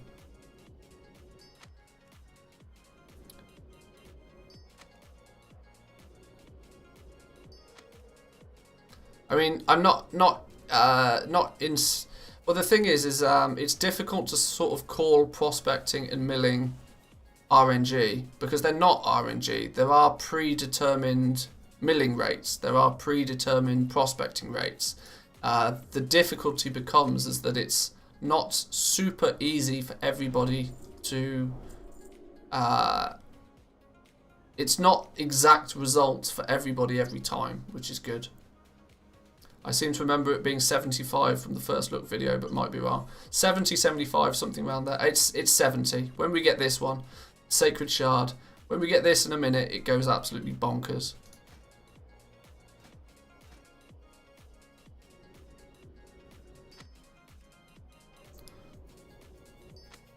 $62, 63, 64. 65. Do we get anything at 65? We don't. Let's just power through. We actually continue to make these because we go from 4 dust to 9, 15 dust. Yeah, there's genuinely no point.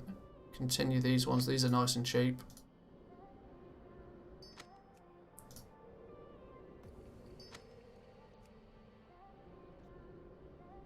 Right, there's 70. Now we get this one. This is broken. Look, watch this now. So, what we're now able to do, and let's not forget that we're getting skill points for this, we are able to take an Eternal Crystal and we get to break it down into 3 Sacred Shards. Cool, let's break down that Eternal Crystal. We get a skill point for doing it. Hang on, let me turn those Sacred Shards back into the Eternal Crystal. Let's break it down again and get another point for it. Let's break it down. Oh, now we've made our Eternal Crystal again. Let's break it down. We'll continuously stay at 133 Eternal Crystals, yet we continue to get points for free. Totally busted. Every time. You could do this, theoretically, with just 1 Eternal Crystal in your inventory. Turn that crystal into shards. Take those shards, turn them back into that crystal, and rinse and repeat. And we can do this all the way to, I think it's skill 90.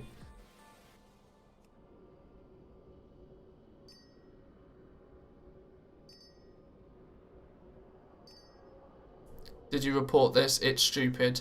I think I might do, because although I don't feel it's a bug, it's definitely stupid. It's just, yeah, it's just on the basis of stupid. The amount of brain production to this. Yeah, it's ludicrous. Even when it goes green, I don't care if it's green, because I'll just turn all of these shards back into crystals in a minute. And we're back where we started. Let's keep going. 86. I think it goes grey at 90.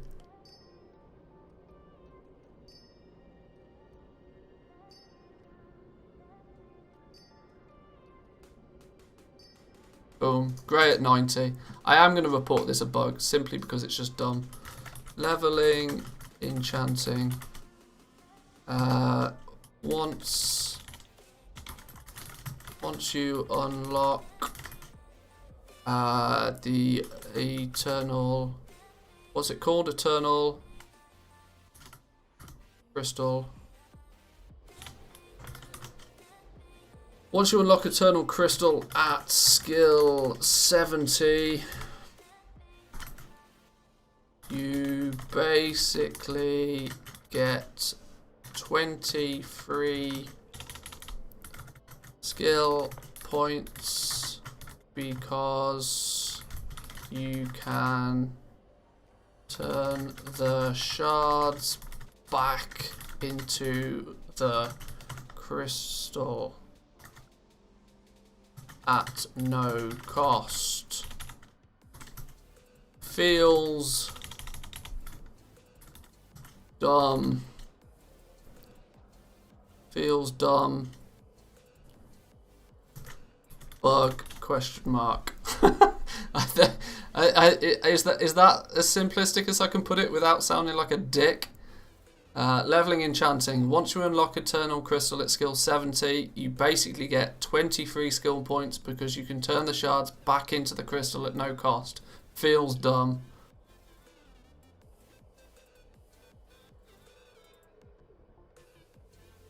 Pour this water from this bucket into these 3 glasses, you get a skill point. Then pour the glasses back into the bucket and repeat. Exactly.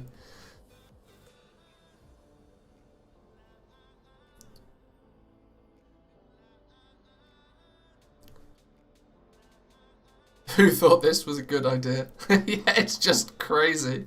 It's absolutely bonkers. I can't even be bothered to put the water in my glass anymore. Pretty much the aromatic fish oil thing with cooking at the start of BFA. Free max level cooking for everybody. Yeah. This is literally just taken from WOD. Yeah. I think, on a real though, is that a sensible bug report, do we think? Does it explain the situation? I guess it does. I'm going to go with that.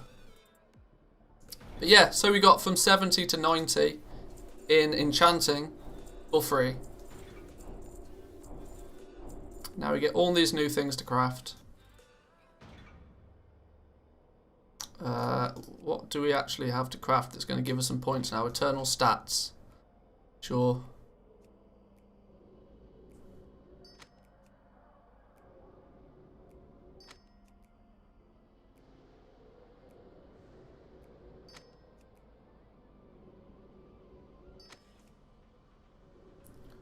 Considering no other professions have an equivalent to it, they have to change it.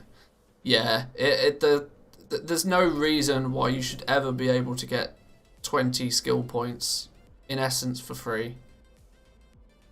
There's no, I mean, even if it's intended, the simple thing for them to do is let you learn the pattern at 70, but it just not award you skill points. It should just instantly be grey, meaning that you have to craft enchants to continue leveling. There's no reason you should be able to do an endless loop of a conversion. I don't agree that you should endlessly be able to loop the conversion anyway. But yeah, it's a weird one for sure. For sure. 2 shards, 1 crystal, 2 shards, 1 crystal, 2 shards, 1 crystal. Everything else is green. Well then, we'll go with these then. Morning. An enchanting deep dive. Potentially. I want to do an enchanting deep dive more, although I think I may, I might change the enchanting deep dive bit more to a public service announcement, because my Warcrafting public service announcements seem to help at least somewhat. When I started shouting about the fact that Warcrafting was completely busted, very quickly was it changed.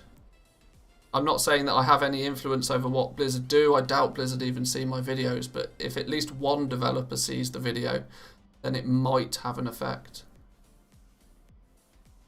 When do you get the ability to break the shards into dust? Requires you to be honoured with somebody. Honoured with the Wild Hunt. What could even make the problem slightly less of an issue could simply be making this exalted.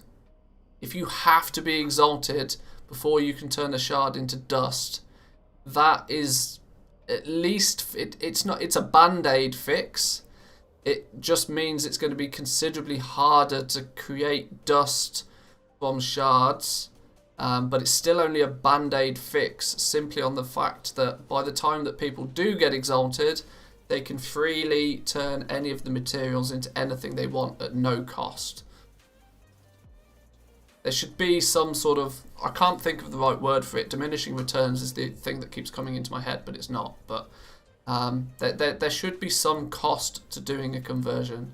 If you turn dust into shards and shards into crystals, and then turn that crystal into shards and those shards into dust, you should end up with a different amount of dust than what you started with.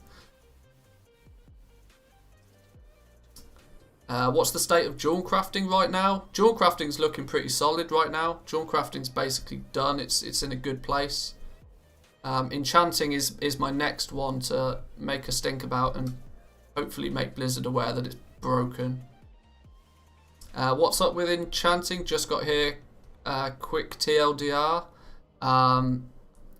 TLDR for enchanting is that there's no reason to have 3 materials.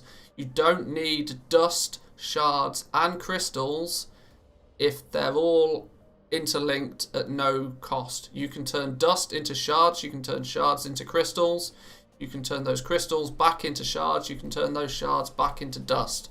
There's no cost of doing any of that, assuming you have the reputation to get the pattern. Which basically means there's no reason to have 3 materials. They might as well just make 1 enchanting material and have done with it. Also, the fact that you can turn dust into crystals and dust into shards and shards into crystals instantly kills the value of crystals. Instantly, because anybody can get them. It's just odd. It's just really odd. I accept that you'll be able to break it down but never up. Then we have a market regulating at a peak rather than based on a vendor price. Yes, add a vendor. We do not need any more vendor reagents. Be careful saying things like that. But no, yeah, I mean there are a few options to it. The simple thing is real simple. Let's look. If you take 3 dust equals a shard. 3 shards equal. Where's my equals button gone? Equals crystal. What should then be the case if it was 1 crystal when converted equals 2 shards, and 1 shard when broken down should equal 2 dust. Problem solved. Instantly solved the problem.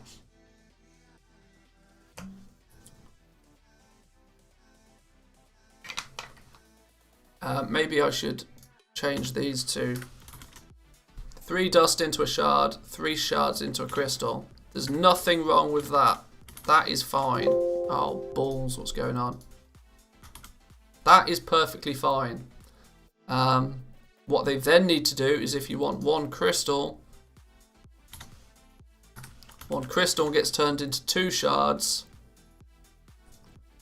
and 1 shard gets turned into 2 dust. Instantly fixed. Instantly fixed. It means you can do it if you want to do it and if it's valuable to do it. But it means that each item is its own entity. Or 4 and 4 for the whichever way, whether you change going up or whether you change going down. Arguably, this shouldn't be a thing. This should just be a no-no. Turning 3 shards into a crystal, that shouldn't be possible. Hey, Dark Scythe, welcome to the Morning Coffee Club, my man. Thank you, thank you. Shout out. Well, I suppose I'll hold up my coffee cup. Shout out Coffee Club. Good to see you, my man. Welcome. Yeah, but this is quite simply the 3 shards should not ever be able to be turned into a crystal. If you take a crystal, you should get 2 shards for it. You could even then still make this 3 shards. That wouldn't be an issue. You could take the crystals, turn them into shards if you want to. You could take the shards. You could then even keep that the same. Just removing this even. Just removing the ability to make crystals would somewhat fix the problem. You only need to break the chain in one location for the circle to no longer be a circle. That's maybe how. Yeah. There we go. There's the. Yeah. There's the fix. Just don't let us turn shards into bloody crystals, Blizzards. You can turn crystals into shards, no problem. That would fix the leveling as well. This makes enchanting completely different and something you would want on your main because you would then need the purples. Yeah, that's it. That's it. Just this one aspect here.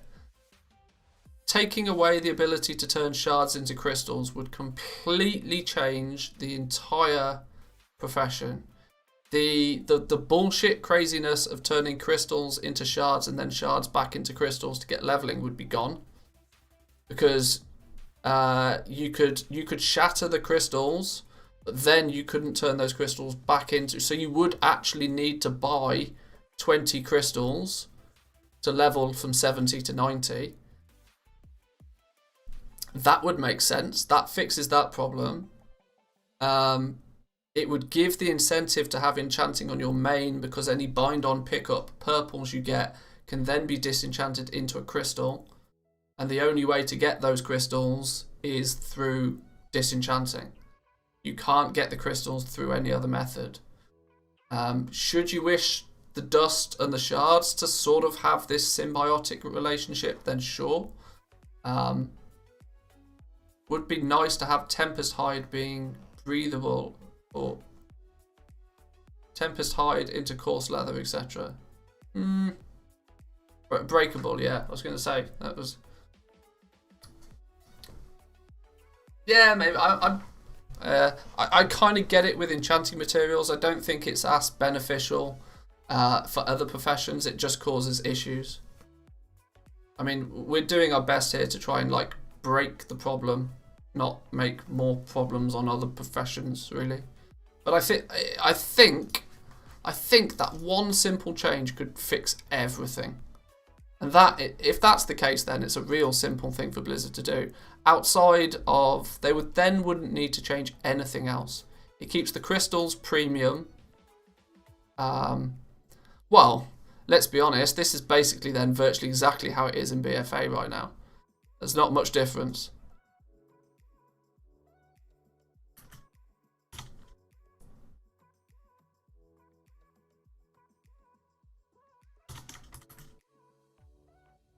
Just to prevent the more rare materials from being worth less than the common ones.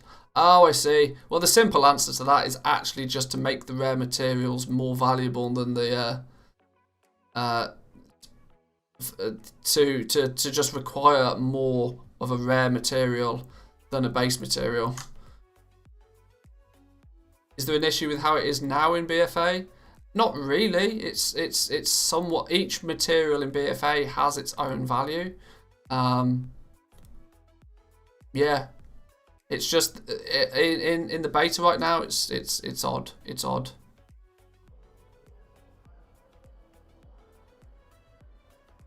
Off topic, does Shadowlands Enchanting have a finger on legendary crafting? Shadowlands Enchanting, yes, Shadowlands has its finger in all of the pies.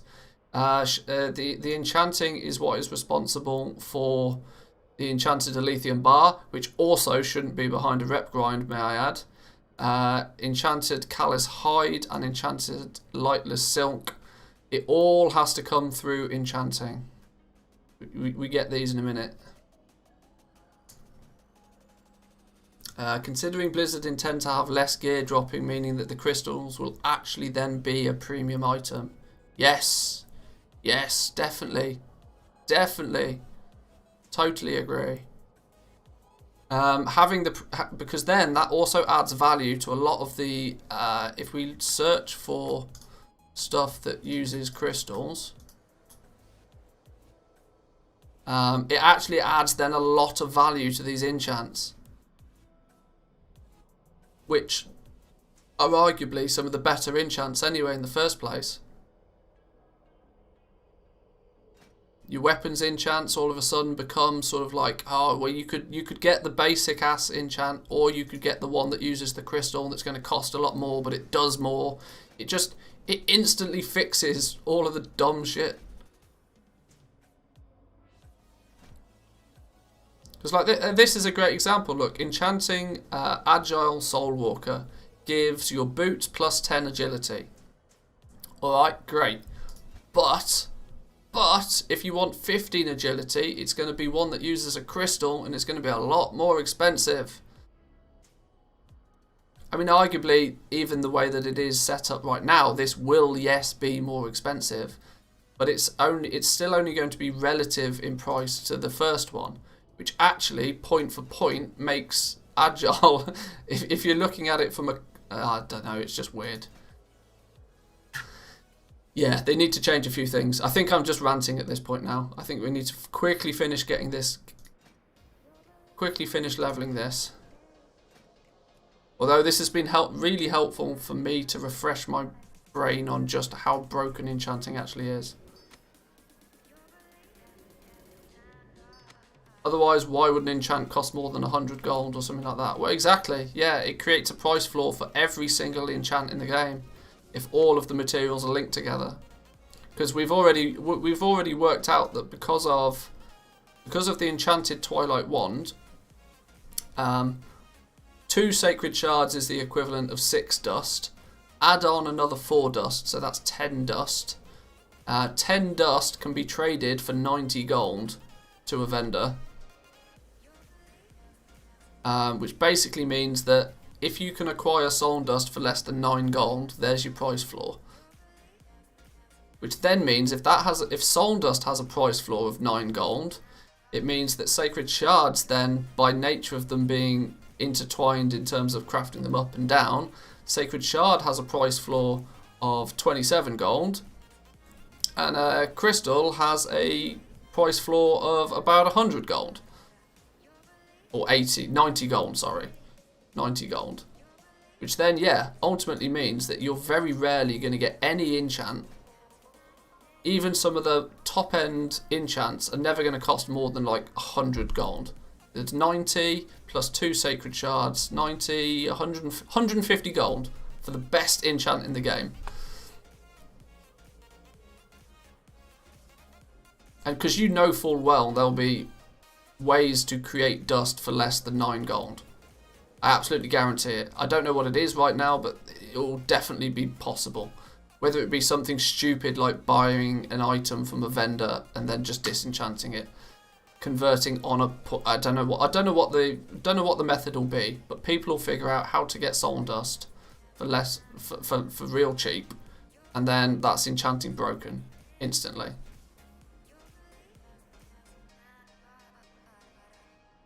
Take out that link of turning sacred shards into crystals. Problem solved. Leave the rest as it is. Still not great, but you could still leave the rest of it as it is. I'm definitely ranting now. I need to stop. Somebody needs to tell me to stop when I get into a rant.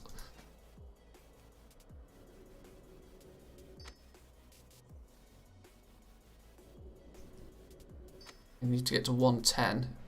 Is there not anything to get us to 110? Ah, there is. The weapon enchants. Like this one, 100. So 90 gold for the crystal. Plus 4 times 27. So another 100 or so gold. 200 gold for the best enchant in the game. Dumb. The cloth floor price is too high. The dust floor price is too low. It's not the fact that the dust price floor is too low. It's the fact that the price floor of dust then directly creates a price floor for the shards and the crystals all at the same time. So if you have a price floor for one, you have a price floor for all three. This is my point. When you can freely turn the materials into the other materials at no cost for doing such, you basically might as well just have one material.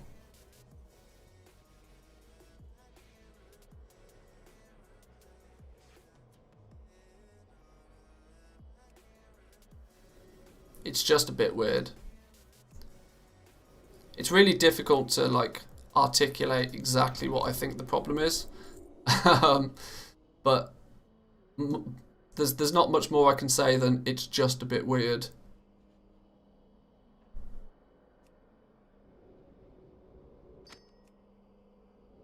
Right, well we should get to 115 now. Passionate topics, yes, true. It's very easy to get passionate about a topic like this for me. Well, there's 115. So now we get. This is like what was asked earlier. Does enchanting have its finger in all of the legendary crafting? Yes, you've got the enchanted heavy callous hide, which is needed in bulk by your leather workers. And you have your enchanted lightless silk that's going to be in high demand for your tailors. And stupidly, and for no apparent reason, the enchanted Elysium bar, which is then needed by blacksmiths, is locked behind a rep grind in Revendreth. It's this should say the Avowed. Archivist Yanira is the quartermaster for the Avowed in Revendreth, and once I think you have to be revered with the Avowed. It might even be exalted, because when you're revered with them, you get the Crafter's Mark 2. It might even be exalted before you get the Elysium bar, which is really gonna fuck over blacksmiths. Because blacksmiths won't be able to make their base legendary items until enchanters get exalted with a faction. Dumb. Is it revered as well? It might be revered as well, but either way, it's still dumb. If you're gonna put these on, if you're gonna lock these behind rep walls, lock all of them behind rep walls. Or don't lock any of them behind rep walls. Because why should blacksmiths and plate wearers get fucked over on their base legendary items because they're waiting on enchanters to have to go and grind rep with somebody? The other enchanters aren't rep locked. No, you pick them up at skill 115. So you can see now I've got the ability to craft the heavy callous hide, take some soul dust, slap on a heavy callous hide, you get an enchanted one. Same for lightless silk. You take 3 soul dust, you take a single lightless silk, and you get an enchanted one. That also weirdly means that if this has a price floor that's so very easily obtained, that it basically kills any value of this. You're looking at basically only a 27 gold cost, 9, 18, 27 gold cost on top of the value of a lightless silk to make an enchanted one.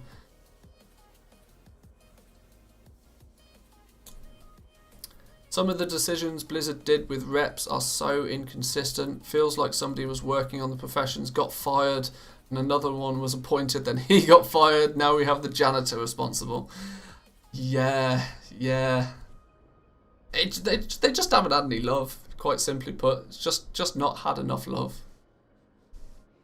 But there's not a lot we can do about that. Not a lot we can do about it. Apart from be vocal and see if anything happens. But yes, so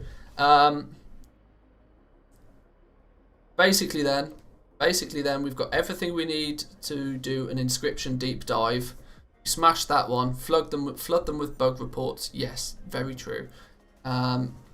We've got everything we need for an inscription deep dive, so potentially expect to see that on the channel, if not today, tomorrow, depending on how quickly I film it and edit it and upload it and stuff. We've also got a good amount of information about enchanting. We need to do some disenchanting though. We need to actually see how easy it is to acquire this dust and whether we can find quick and simple ways to get lots and lots of dust.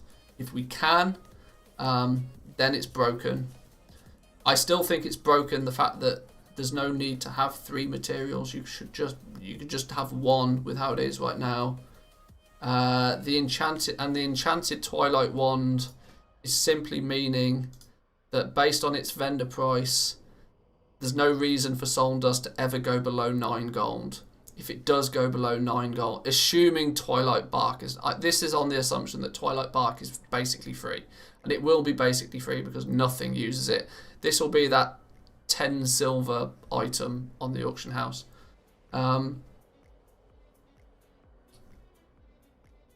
This is almost the equivalent of having like a vendor item cost 50 gold or something. But it's only going to cost you like 10 silver because there's no reason for anybody to ever use the new shimmer scale. Exactly. Yeah, that's basically what it is. But yeah, so that in essence means that there's virtually a 9 gold price floor on Soul Dust. And when there's a price floor that's so readily accessible, what we need to do is see if we can make Soul Dust for anywhere near the value of 9 gold. Let me look up Billis's enchanting doodah. Has anybody got a link to Billis's enchanting thing that was on the it was on how am I going to find it? Did it make it to the sidebar? It didn't make it to the sidebar. Billis isn't even listed as a how am I going to find this? Shadowlands enchanting. Oh, I really do wish the search was better on Reddit.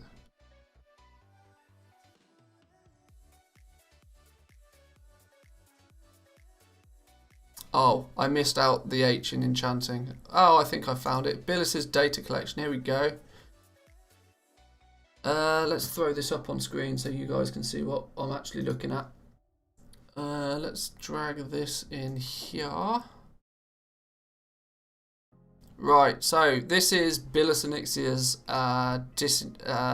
disenchanting overview that he did a while back. This was posted about a month ago. 25th of September he posted this, a little while ago. In Shadowlands, different professions have different skill ceilings. Enchanting can be skilled up to 115. We've just done that. What I really want to know is... Oh, so this is his breakdown of leveling.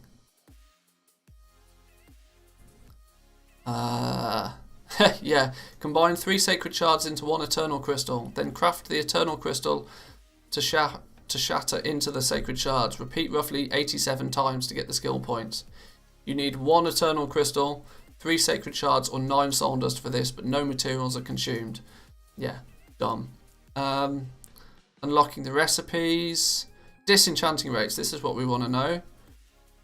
Uncommon armor items disenchanted. So greens, that's what we're talking about. He disenchanted 5,000 greens and he got 2.2 soul dust per item.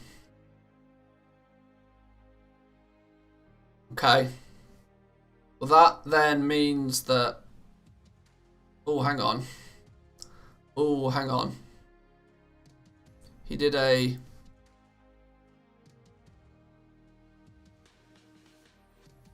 rare armor disenchanted. 5,000 pieces of rare armor. He was gaining 1.5 soul dust and 1.5 sacred shards. Did he do... He broke it down into equivalents. How to compare. Yeah, here we go. So yeah, if you disenchant an epic item, it gives you a score of 10. These are all relative dust values. So if you take a rare item and disenchant it, you can get 5.7 soul dust per item, 2.2 soul dust per green.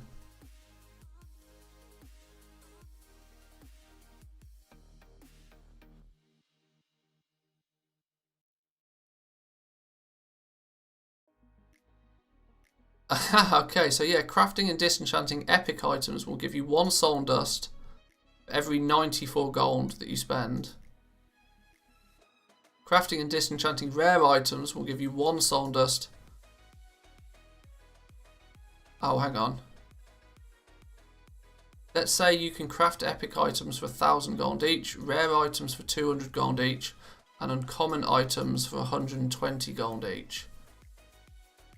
Then we can calculate how much it would cost you to get 1 soul dust. Oh, so this still is based on how much... Okay.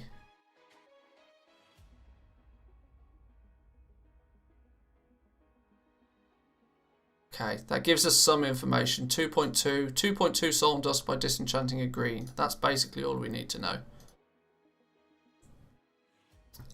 So those... tailoring, what was it? The tailoring. What's the cheapest way to make a green item? How are we going to go about gaining large amounts of green items quickly? I'm thinking capes. That's 4 pieces of cloth to make 1 green item. So 4 pieces of cloth equals 2 point something soul dust. Yeah. Which means whatever the price floor is... Yeah, it then creates... If we do... what? Oh, I don't know how to work this out without having access to lots of materials and lots of professions. 2 cloth equals 1 dust then. Roughly. That's roughly what we're saying. And 2 pieces of cloth, we've already worked out that by that cape, 2 pieces of cloth is going to have... The cloth was a vendor value of somewhere around 8 gold. So 16 gold is 1 piece of dust. That's going to be the... That's not the price floor for dust, but that's going to be the going rate for dust. Because the going rate for dust is always going to be based on the thing that's most readily available to craft, which will be the cloth. So if each dust has... I'm trying to do the maths in my head. If each dust has a value of... Let's just say 16 gold is the going rate for a piece of dust. Where's the calculator? 16 gold for a piece of dust. We multiply that by 3 to get the cost of a shard. It's 48 gold. We multiply that by 3 to get the cost of a crystal. Those are going to be the going rates for the materials. That's really not a lot at all. You should check leatherworking for an alternative. There is likely going to be an alternative for leatherworking. Let's jump on a couple of professions and have a look. What have I got on this dude? This dude is enchanting and jewel crafting. Probably this dude.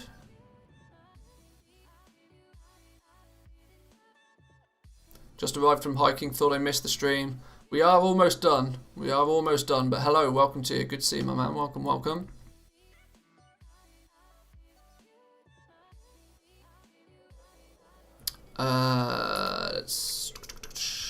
We got tailoring on this dude. So yeah, the let's just double check the cape.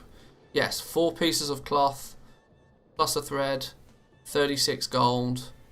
This is what made cloth about 8 gold each.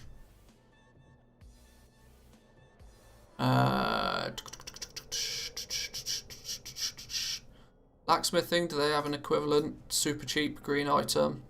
Probably not.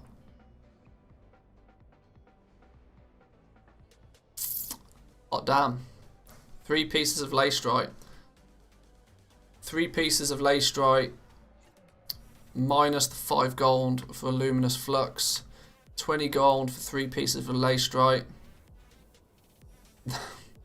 It's also pretty cheap. That also creates a price floor of like 7 gold roughly, give or take. Oh yeah, because that's 26. That's a 7 gold price floor for lacestrite.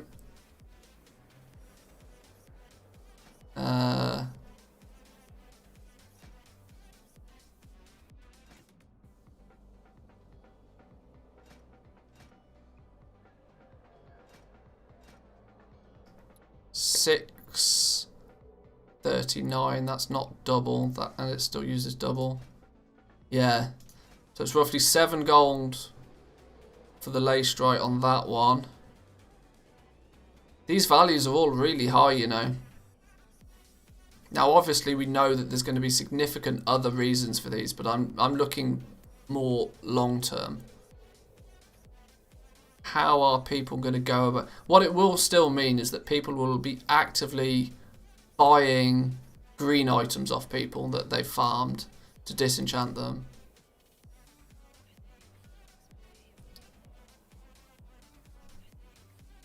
Can't wait to scan for vendoring because some people just post without knowing. The likelihood is that lacestrite is not going to be going for 7 gold anytime soon. Shrouded cloth is not going to be going for 8 gold anytime soon. It's just, this is more of a long-term thing.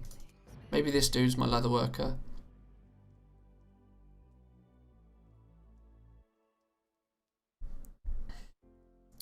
On live it says that braces only require 3 cloth. Maybe that's the best solution. Live is out of date. I'm more inclined to go by what's on the beta than I am what's on live, because I'm very aware that the information that's on live right now is being pulled from a very old version of the beta. Umber hide. Let's go desolate leather something or other. 5 desolate leather. 20 gold, that's a 4 gold on desolate leather.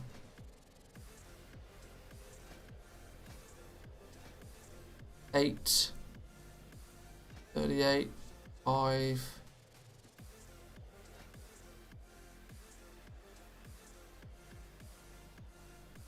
It's another 5 materials again. That's even less.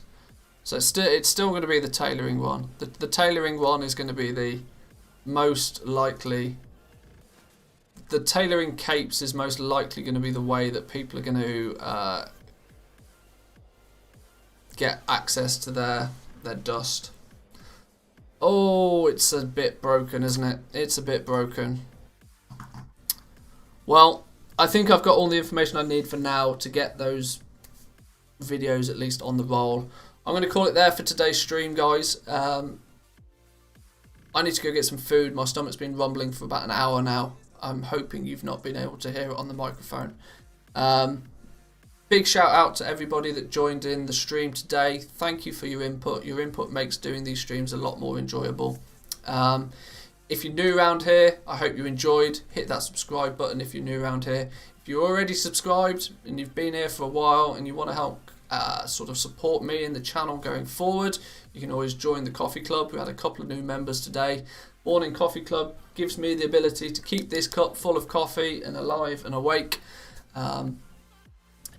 It's just a nice way to support the channel. So should you so wish to do so, just simply being here, being active in the chat, liking the videos, all that sort of good stuff is all that I really need. So guys, tomorrow, what day is tomorrow? Tomorrow's Wednesday. We get some interesting posts on Wowhead, and reset information starts to come through on Wednesday. Thursday's the big day for changes, but we might have some interesting stuff tomorrow. We'll be back live again at the exact sort of same time. Mojus, thanks for the sub. Welcome to the channel. Thank you. Yeah, that's basically it. Guys, follow me on Twitter, for the love of God. If you do anything, make sure you follow me on Twitter, @Manthieus at Twitter. I tweet when the new videos go live. I tweet when the stream's going out. It's very worthwhile you following me on Twitter. I need to sort my stream elements, make commands and do all that sort of good stuff. I just forget to do that sort of stuff. I like playing the game. I like talking to you guys. But I'll be back tomorrow. Enjoy the rest of your day, guys. Have fun. Happy goal making. And I'll see you tomorrow. Peace.